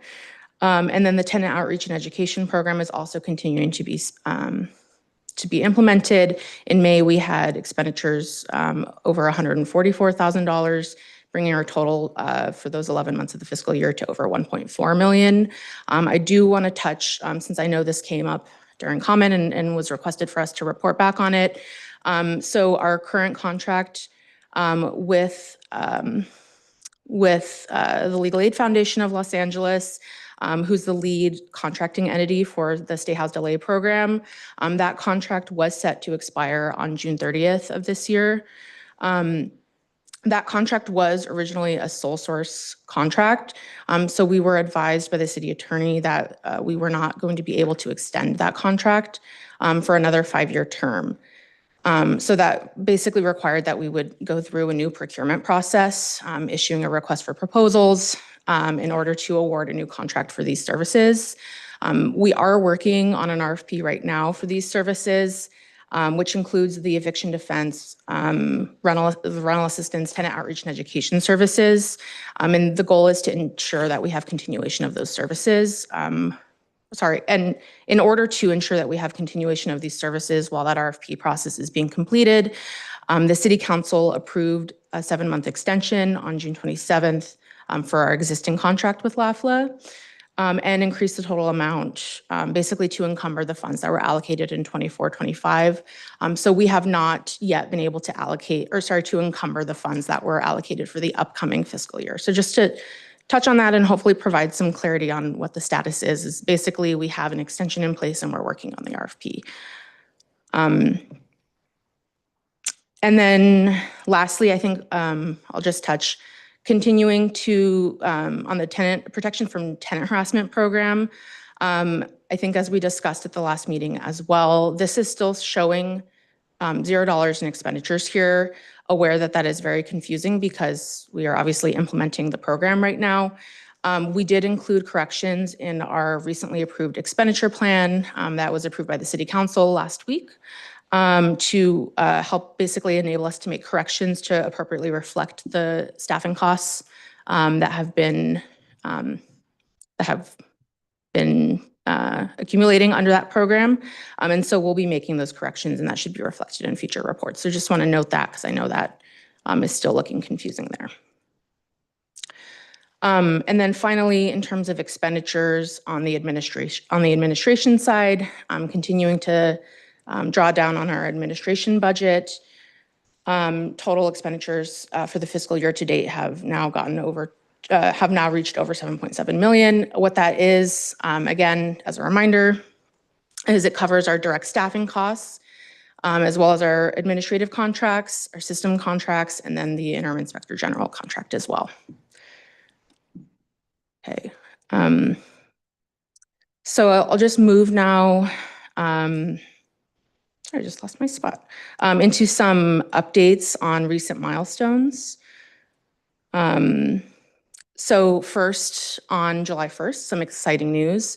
The City Council approved the Homes for LA Notice of Funding Availability, or NOFA, which I alluded to earlier. And just as a reminder for this group, that NOFA will make available over $316 million in ULA funds for production and preservation activities through 5 sets of term sheets. So again, that's the ULA multifamily program, ULA alternative models new construction, ULA alternative models preservation, AC rehab preserving affordability, and ULA operating assistance programs. So the department is moving forward according to the anticipated timeline to prepare for the launch of that NOFA during the first week of September. Working up to that date, we plan to post the final NOFA regulations that incorporate all council amendments and technical corrections and issue a notice by mid-August. We plan to host then a bidders conference during the last week of August, which is tentatively slotted for August 27th. And then we will plan to open the NOFA on September 5th for a 45-day application period. And leading up to that, that date, we plan to engage in additional stakeholder outreach and communication, and we look forward to keeping this body updated on the progress on that front as well. As I mentioned as well, at the same meeting, the City Council approved the fiscal year 25-26 ULA expenditure plan. As I shared with you all back in, I believe it was April, the expenditure plan allocated a total of nearly $425 million in ULA revenue for the upcoming fiscal year. The final expenditure plan is available on the council file that I linked on this slide. And I'll just note that starting at our next meeting, the budget to actual reporting will reflect those updated allocations for the new fiscal year. And then as I think I touched on already earlier in this meeting, we're also continuing our work on the staffing plan for consideration by full City Council, and that would include the proposal for the permanent inspector general team. Okay. I have 2 last updates I wanted to share before I hand it over. First, as set forth in the ULA program guidelines, the ULA Homeownership Opportunities Program funds are planned to be implemented via the department's existing Low-Income Purchase Assistance, or LIPA program. And that program helps first-time low-income homebuyers purchase homes by providing loans of up to $161,000 to cover the down payment, acquisition, and closing costs. Just yesterday, the department made funds available for the first round of loan reservations that will use ULA homeownership funds, with 17 loan reservations using over $2.7 million in ULA funds. We would anticipate those loans to be funded within 90 days of that reservation date. And we look forward to coming back to you all with updates on the number of further information on the number of households that we were able to serve through this reservation round. In addition, another round has been scheduled and announced for November 12th of this year, during which an additional 17 loan reservations will be issued. And then as additional reservation dates are scheduled over the course of the upcoming fiscal year, we look forward to bringing that and sharing that with this committee as well. Okay, and then my final update is, as requested at our May meeting, we wanted to come back with basically a follow-up on some of the program data from the ULA Protections from Tenant Harassment program, which is being implemented via our implementation and enforcement of the Tenant Anti-Harassment Ordinance, or TAHO. So this slide, what this is showing you is 3 different reports that were generated within our internal case management platform, which if you recall back in May, Araceli Gonzalez from our Tahoe Task Force team was here to present and kind of give a walkthrough of that case management platform. To kind of explain what you're seeing here on the left, the first chart, that shows a breakdown of our complaints by the source of the inquiry. So that really tells us who referred the case to the Tahoe Task Force. And the majority of the time, those are coming from our investigation and enforcement field offices, which is that kind of teal wedge you're seeing there. And it represents about 55% of the cases that have been referred. The way that comes in is really when a tenant is filing a complaint, and that case gets assigned to an investigator who will then assess the complaint and refer it to the Tahoe unit. Other referral sources that we're seeing here include referrals through council districts as well as tenant advocates. And then we have a recent update here to also reflect referrals coming from our code inspectors who are really seeing that as they go through the course of their investigations, or sorry, over the course of their inspections, excuse me, and observing harassment taking place. The second chart shown on the upper right-hand side of this slide shows the status of all cases. So this is really sort of a snapshot of whether a case is open or closed, how it has moved through the process. The open case, received cases are sort of brand new cases that have not yet begun the review process, and then the under review is where we have most of our cases right now under review with staff. And then the third and final chart just shows a breakdown of whether the subject property is subject to our rent stabilization ordinance or not subject to the rent stabilization ordinance. And this is a metric that we track because Tahoe applies to all residential units in the city and not just those that are subject to RSO. And one reason that we're tracking this is really to help inform our asks in the future for additional staff resources to help meet the need to help with implementation and enforcement of the program. So I want to note that I just appreciate the committee's request for additional reporting and data around this, around our implementation of this program. And we're continuing work with the Tahoe team to scope out and build some public-facing data via a public-facing dashboard so that some of this information will be more readily available to the public on a regular basis. With that, I'll pause if you all have any questions on anything I've shared. I know that was a lot before I pass the presentation over. Yes. Thank you for the report. I'm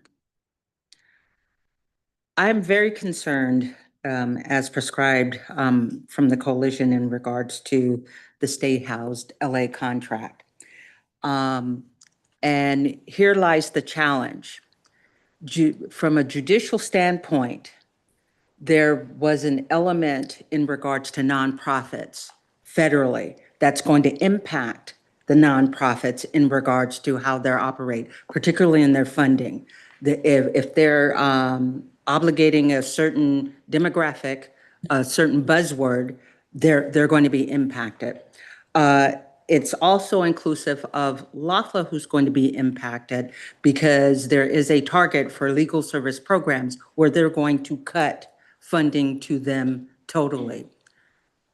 Based on the data, and that's the other hat that I wear in regards to analyzing the evictions, particularly here in Los Angeles, we see a spike significant.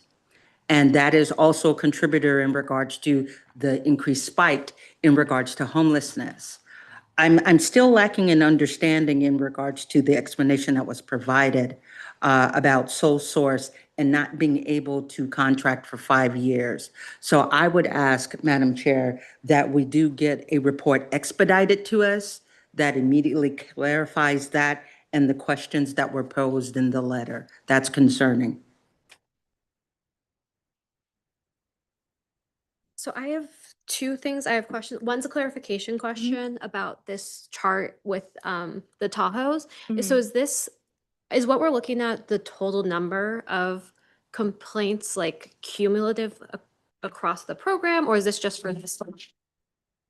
Like, which of those two things are we looking at right now? My understanding is these are the ones that are currently in our queue. Correct? Yes. So, but does that mean that these are the ones that have come in the past, like since our last meeting? Or would this also include the ones that were reported to us the meeting before? I was also wanted to know the time or the dates of these complaints and the span. Are they current? Are they old? Or thank you for that.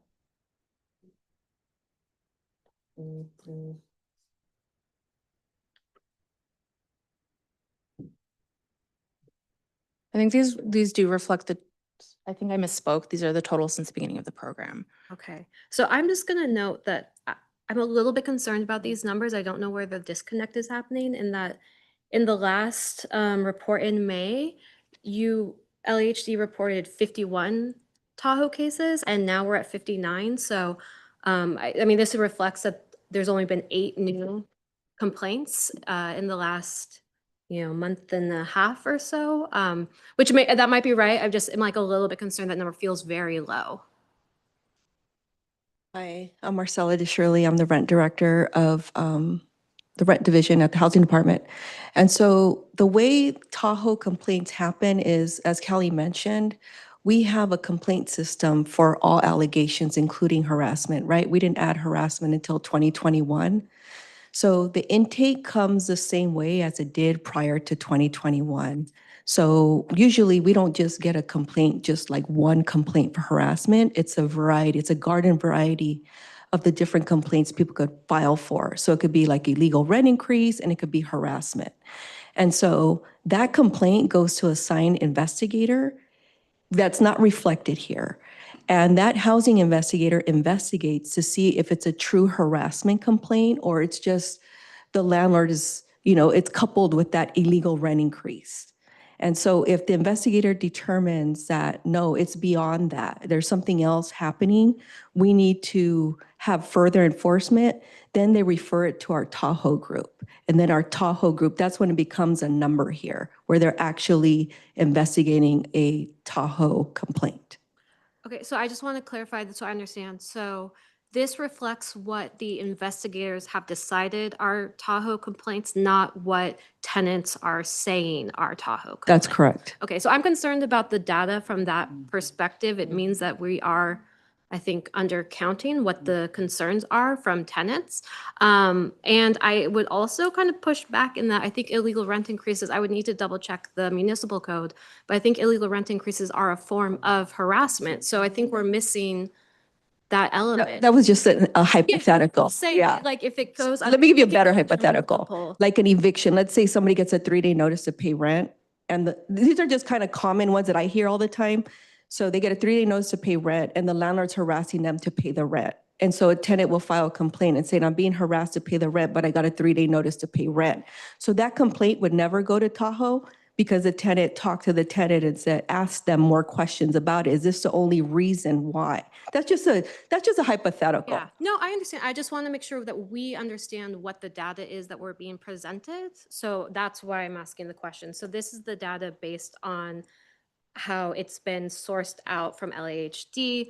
So I think what I'm realizing, and maybe this is why there's a disconnect in like what we hear about as far as numbers versus what the data is showing, is that tenants are self-identifying harassment, but that's not reflected in these numbers. So I feel like we don't have a sense of what the actual numbers are that the tenants are identifying. I hear what you're saying.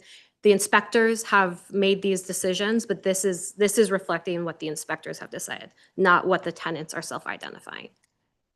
Well, because the tenants have to provide proof to us, right? And then sometimes it's not, but there's no proof, or we resolve it with the tenant sometimes, or whatever it is. But I understand your concern. You can also find that there's 2 that have no harassment. So I think I've been operating, I'll just say, I'm just gonna speak for myself, my own ignorance.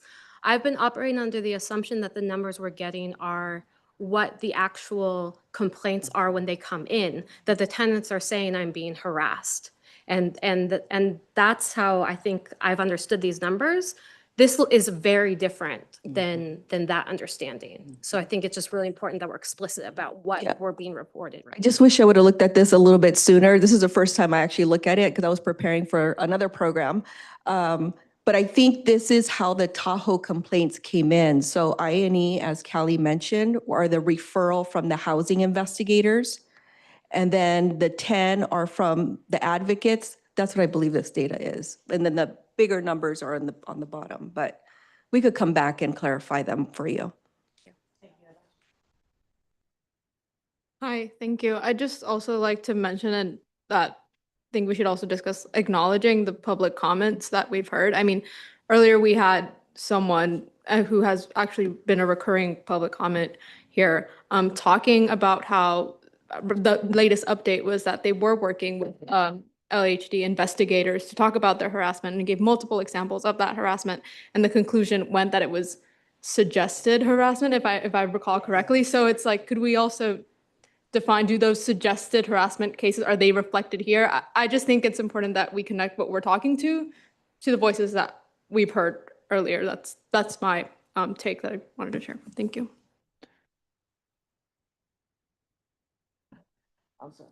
And I echo the sentiments of my colleagues. It is my understanding, though, there is a definitive definition of what harassment is. Correct. And as you described in regards to a 3-day notice to pay or quit, that also could be a form of harassment in regards to the element that started it. It could be that the tenant has been complaining about habitability and that landlord is frequently going to say, I'm going to take you to court. It's not so subjective as this is demonstrating. There are definitive definitions to harassment and how we are capturing that through the data mechanism. So it's my hope that we become a lot more intentional in capturing that from all sides to get a full picture of what's going on.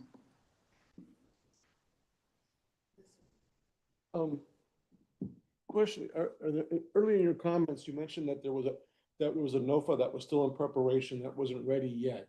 Is that the NOFA that speaks to the 30% cap rate that was mentioned earlier? So to provide clarification, so the NOFA that I mentioned earlier is the Homes for LA NOFA, which was approved by City Council. It includes several programs. The AC Rehab program that was mentioned during public comment, that is a preservation program focused on properties with expiring covenants. The terms of the NOFA include 30% of the total cost. The loan limit is set at 30% of the total cost. And the reason for that is that we anticipate these projects would leverage tax credits. These would be typically larger existing deed-restricted affordable housing projects with expiring covenants. The other component of the AC Rehab program, which is the small NOAA, naturally occurring affordable housing program, is not a portion of the upcoming Homes for LA NOFA. We are working through, per the program guidelines that were approved by this body and the full City Council, to procure a fund administrator who would administer that program. The idea of that is that would be targeted at acquisitions of existing not necessarily deed-restricted affordable housing,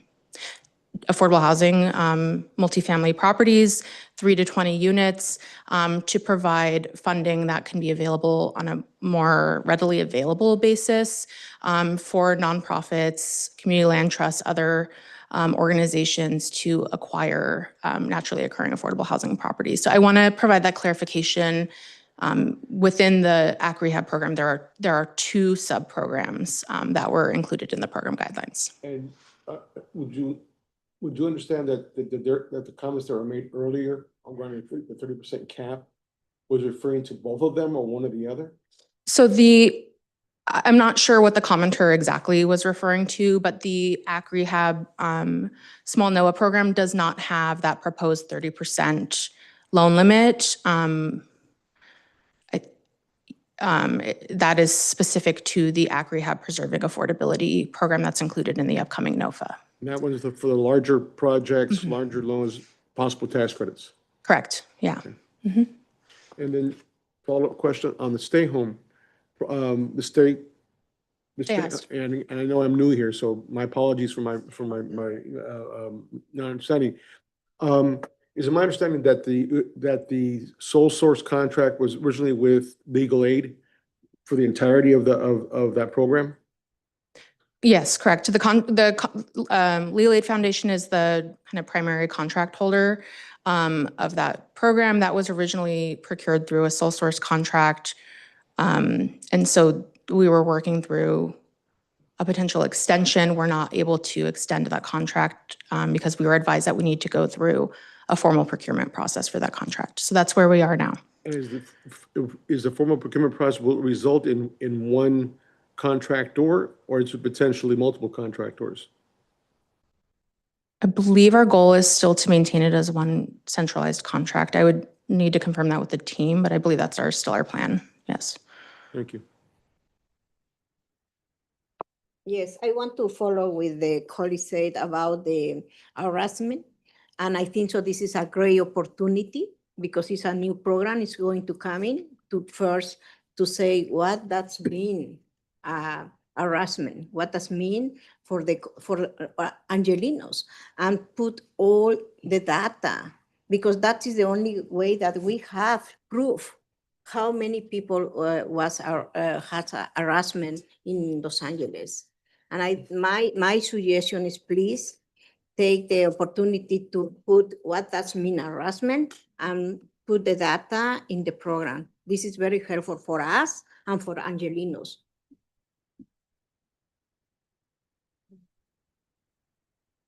Sorry, had my second questions, which are about the State House LA. I think there's an overall request for a larger report back on that.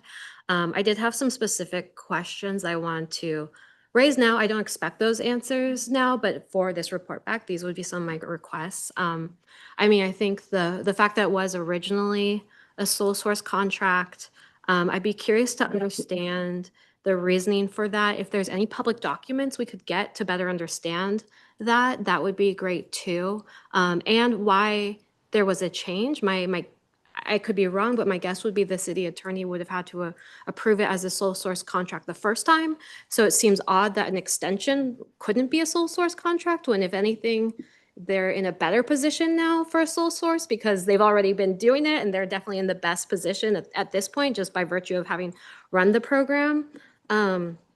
I think I'd really appreciate understanding if this is sort of like a normal thing that happens in the course of business with LAHD as you're doing these contracts, or is this something that's a little bit out of the norm? I will note, just like for the record, that I saw things in the city council files in April, like early April, about this being a sole source contract, and the fact that it was delayed until mid-June, 2 weeks-ish before the program, the extension was supposed to be implemented, is so problematic for tenants. My heart goes out to the nonprofits and organizations, but it's the tenants who are the ones who are going to have all this fall on them. A 7-month extension is like, when you think about the fact that they're having to represent people in court, functionally means they're going to have to stop representing much earlier than that to be able to get those final cases through court. You can't take a case on the last day of a contract because you don't have funding for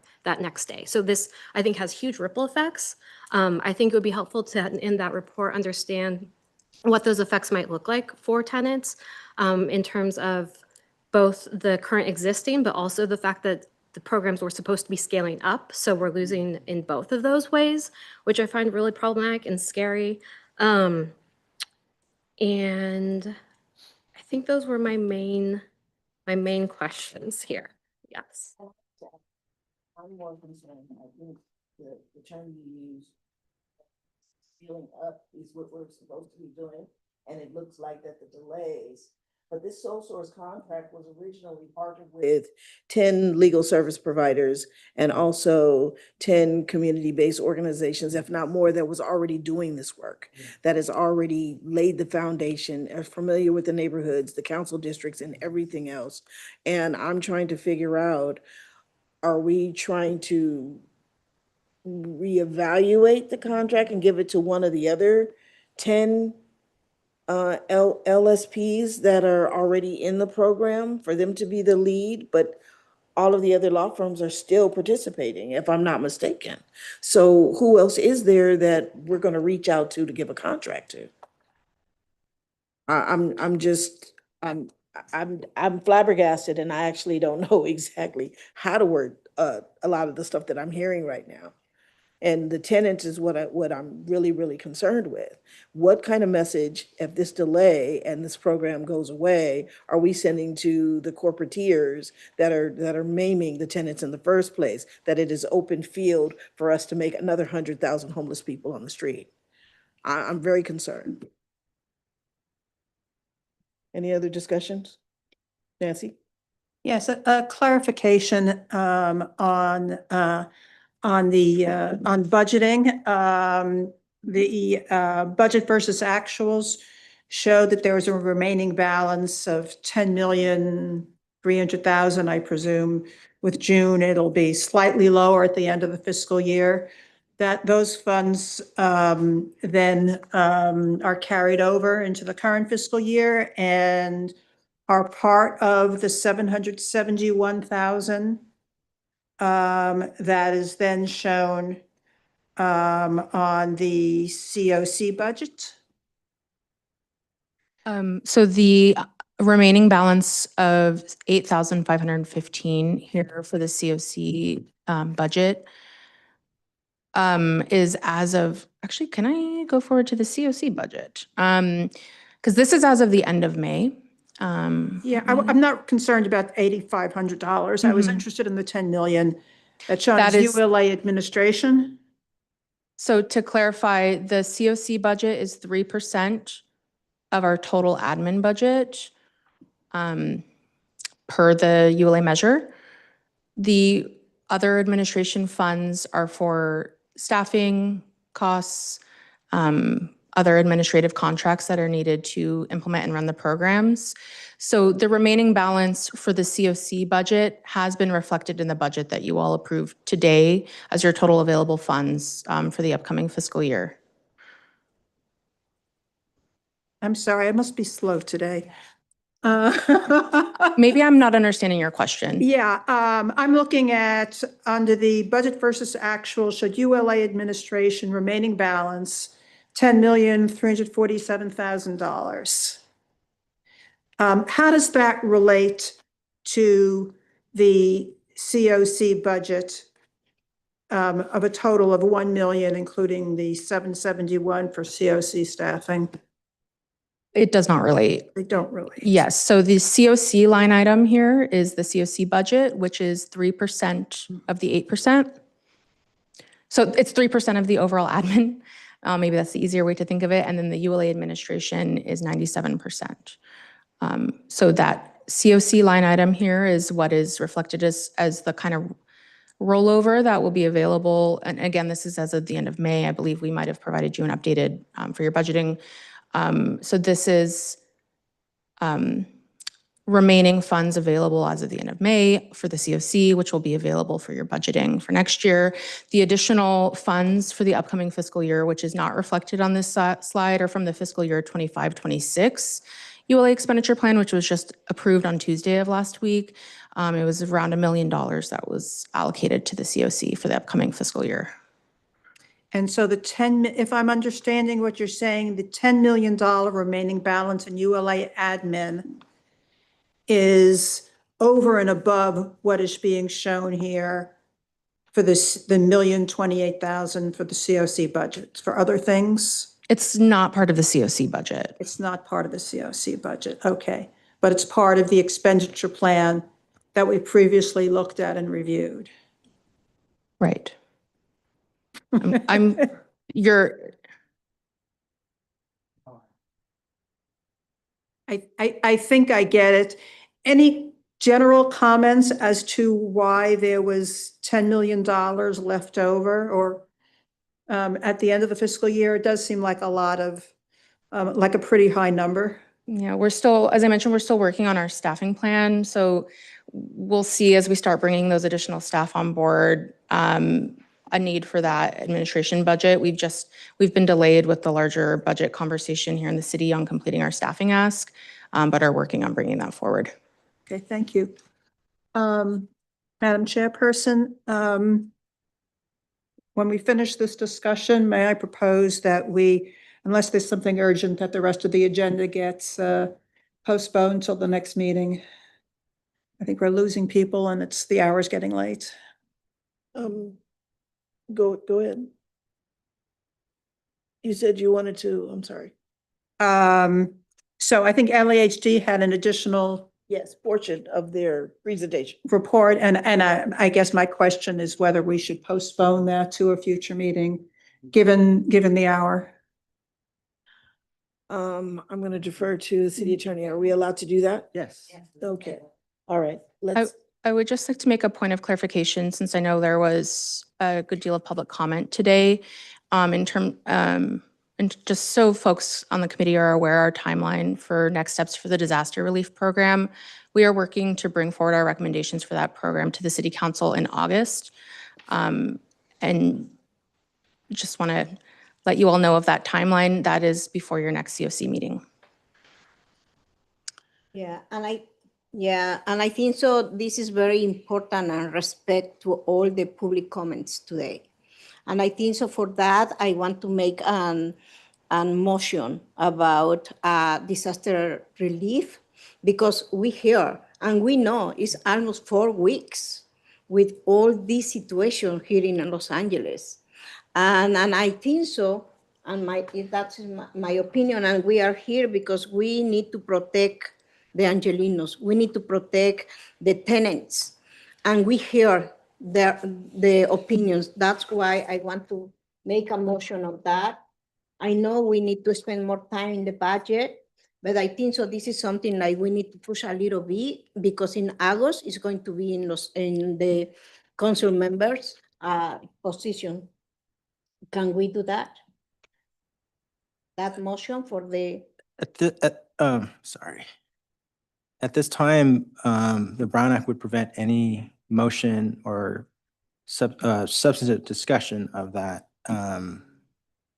without being agendized. So it could possibly be agendized at the next meeting. Yes, at least, yes, for sure. At least let's go to put that for the next meeting, but let's go to put in the agenda for respect to all the public comments. And Yeah. Oh, yeah. So I would propose again, a special meeting. So we can get all this information in prior to August. Is there any objections to that? Do I have to make a motion for that? No, you just, I guess coordinate with Abby when that next special meeting. Can you repeat the ask? So would be a motion to add an additional COC meeting in August or a special meeting? Correct. Before August. Before the city, Okay. Yeah. Okay. Before the council meeting. before the council meeting, yes. Yes. Do we already have a meeting scheduled in August? No. No. August was our buy month. So I'll say that we just need to confirm that there's a space available for us. So yes, I will work on that. Thank you. Is that? And just to clarify, right, so we can't do anything regarding our disaster relief program until council oversees it. No, you can discuss it. We can only discuss, but I'm saying like nothing will happen until council, right? Or if I'm, correct me if I'm wrong, please.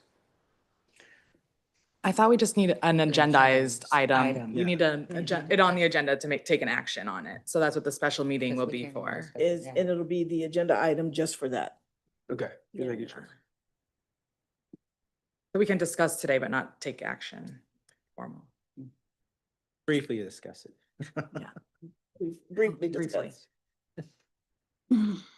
Yes, and sorry, just to, not to interject, but I just pulled up the timeline for you all just to maybe clarify. So what we're working on right now is finalizing for the disaster relief program that was presented to you all a few months back in terms of, and we worked with you all on the prioritization criteria. We're finalizing our transmittal right now and are intending to submit that forward to the city council as soon as possible, really, so that they can take this up when they come back from their July recess. So just to further contextualize kind of where we are in the timeline with this program. And I think we're having an additional disaster Correct. than we didn't have at the previous meeting. Any other discussions or comments? Yeah, for clarification, isn't there a definition of disaster locally, state, and federally that includes some of the elements that many of the members of the public had? And if so, could we get a copy of that, please?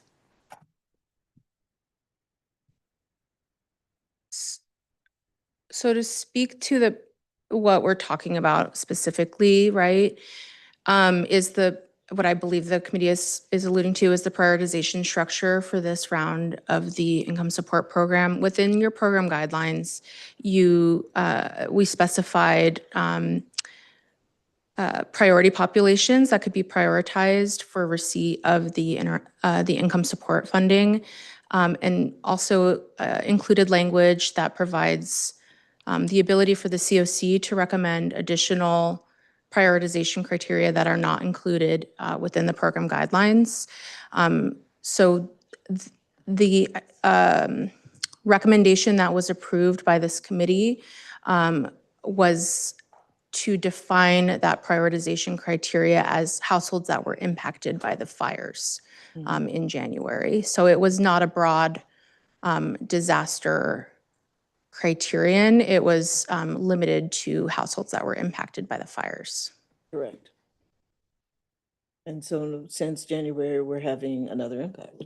Wasn't there an ad hoc committee Yeah. that worked on this? So Yeah. can the ad hoc meet Maybe. instead of get a whole special meeting? They Yeah. can probably meet faster than all of us. Yes, that would be my suggestion for scheduling purposes. So I think the motion or, well, you can advise city attorney, but should be amended to having to reprise the program, the interim income support program guidelines ad hoc to meet once before, whenever you all determine, to advise on that.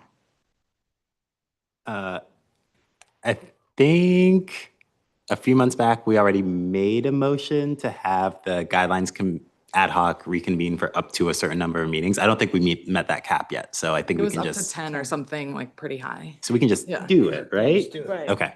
Just meet. Just meet. Move to just do it. Okay. I do think we might need more people on the guidelines ad hoc because at least 2 people are not with us us anymore. anymore. Yeah. So I don't know how that works. Sorry, another rant. You'd have to have a special. Any additions? Um, We need to do something special to add people to the, You would Do- need, yeah, you would need. Do we need to add people or If can we it's just have the small group There's do some it? people on there. That's great. It's- do we have a list of people on the ad hoc committee? Give me 1 second. And we need to, I'd just like to clarify that with the change in quorum, that's going to change how many folks can actually be seated on these ad hoc committees. So we might actually be at a good number. But if you guys give me a second, I'll take a look at that.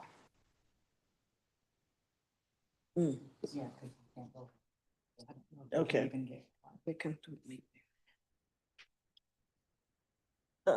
Debbie. Debbie was on the committee and she's no longer with us.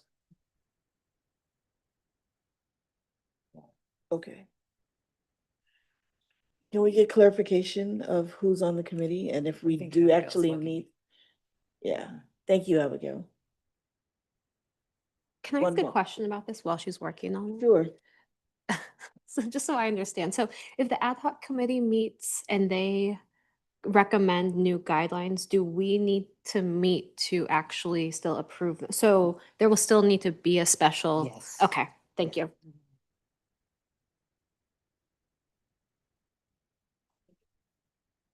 Okay. All right, 2 meetings. Come on. Just give us a moment. Okay, so the members that are still on the ad hoc committee are Alma, Zarita, and Michelle, which sounds good. I don't think that we would be able to have more folks on the committee because of quorum. So currently that would be 3 representing the chair and the vice chair, and then Alma as well. I'm sorry, our ad hocs are then limited to, what's the rule about the ad hocs and the quorum? We can't go over quorum for the ad hocs. Okay. So essentially would be a half of the seated voting members, which we right now have 11. So we couldn't go over 5 for our ad hoc committees. And this one has 3. Correct. Clarification. In regards to the chair and vice chair, are they considered ad hoc members or are they there ex officio? That is a great question, but they are ad hoc members. I think they were elected and approved onto the ad hoc committees. I can double check our bylaws, but this might be one for an attorney in the group. City Attorney, you have the floor. There's no ex officio anything. Yeah. I'm familiar with the term personally. It means they're like appointed by, Okay. but there's no. They're members of the ad hoc committee. Okay, so that leaves room for 2 more. Is that my understanding? No. So I think we should cap it at 3. 3, gotcha. Or unless you wanted to appoint one or elect one more person onto the committee now, but we couldn't have more than that. We could Okay, do that. never mind. Sorry. No. Then we need to cap it at 3 and keep it as is. Okay. 2 meetings. So just so I'm clear, so the ask is to schedule 2 at least 2 more additional meetings. The ad hoc meeting and then the special meeting in order to. Do we need the special meeting? So the composition of the ad hoc committee, right? The number can't equal or exceed the number for quorum. Yeah. The number for quorum for the COC is what, 7, 6? What's this? We have 11 for yeah. So we couldn't exceed 5. Right, so 5 could be, you could have 5. Right, we're right, but we can't add anyone onto the ad hoc committee today because it's not agendized. Right. So then we stick with our 3, which is Alma and Zarita and Michelle. All right, so noted. If the ad hoc committee, meets on this, we don't need to have a special meeting. You do. Or we do to approve. Okay. Motion. Got it. So that's an ad hoc scheduled and a special scheduled. Yeah. Okay. Okay. All right. Will that conclude? Yeah, sure. Item number 7.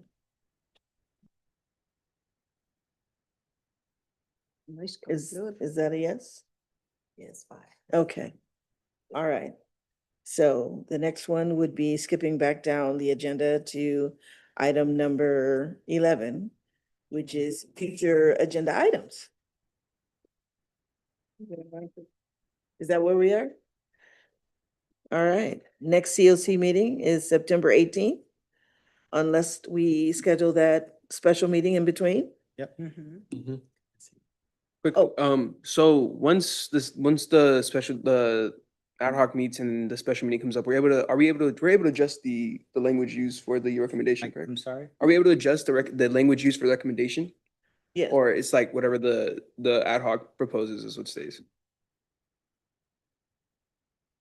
No, you can adjust. You can Okay, adjust just the making sure, language. making sure. Yeah. All right. Any more clarification? Member Reed, did you have your hand? Oh, no. Oh, okay. All right. All right. So Any future agenda items? No? So therefore, we can conclude item number 11 and move to item 12, which is the adjournment. Yeah. If there are no objections, you can adjourn. All right, any objections?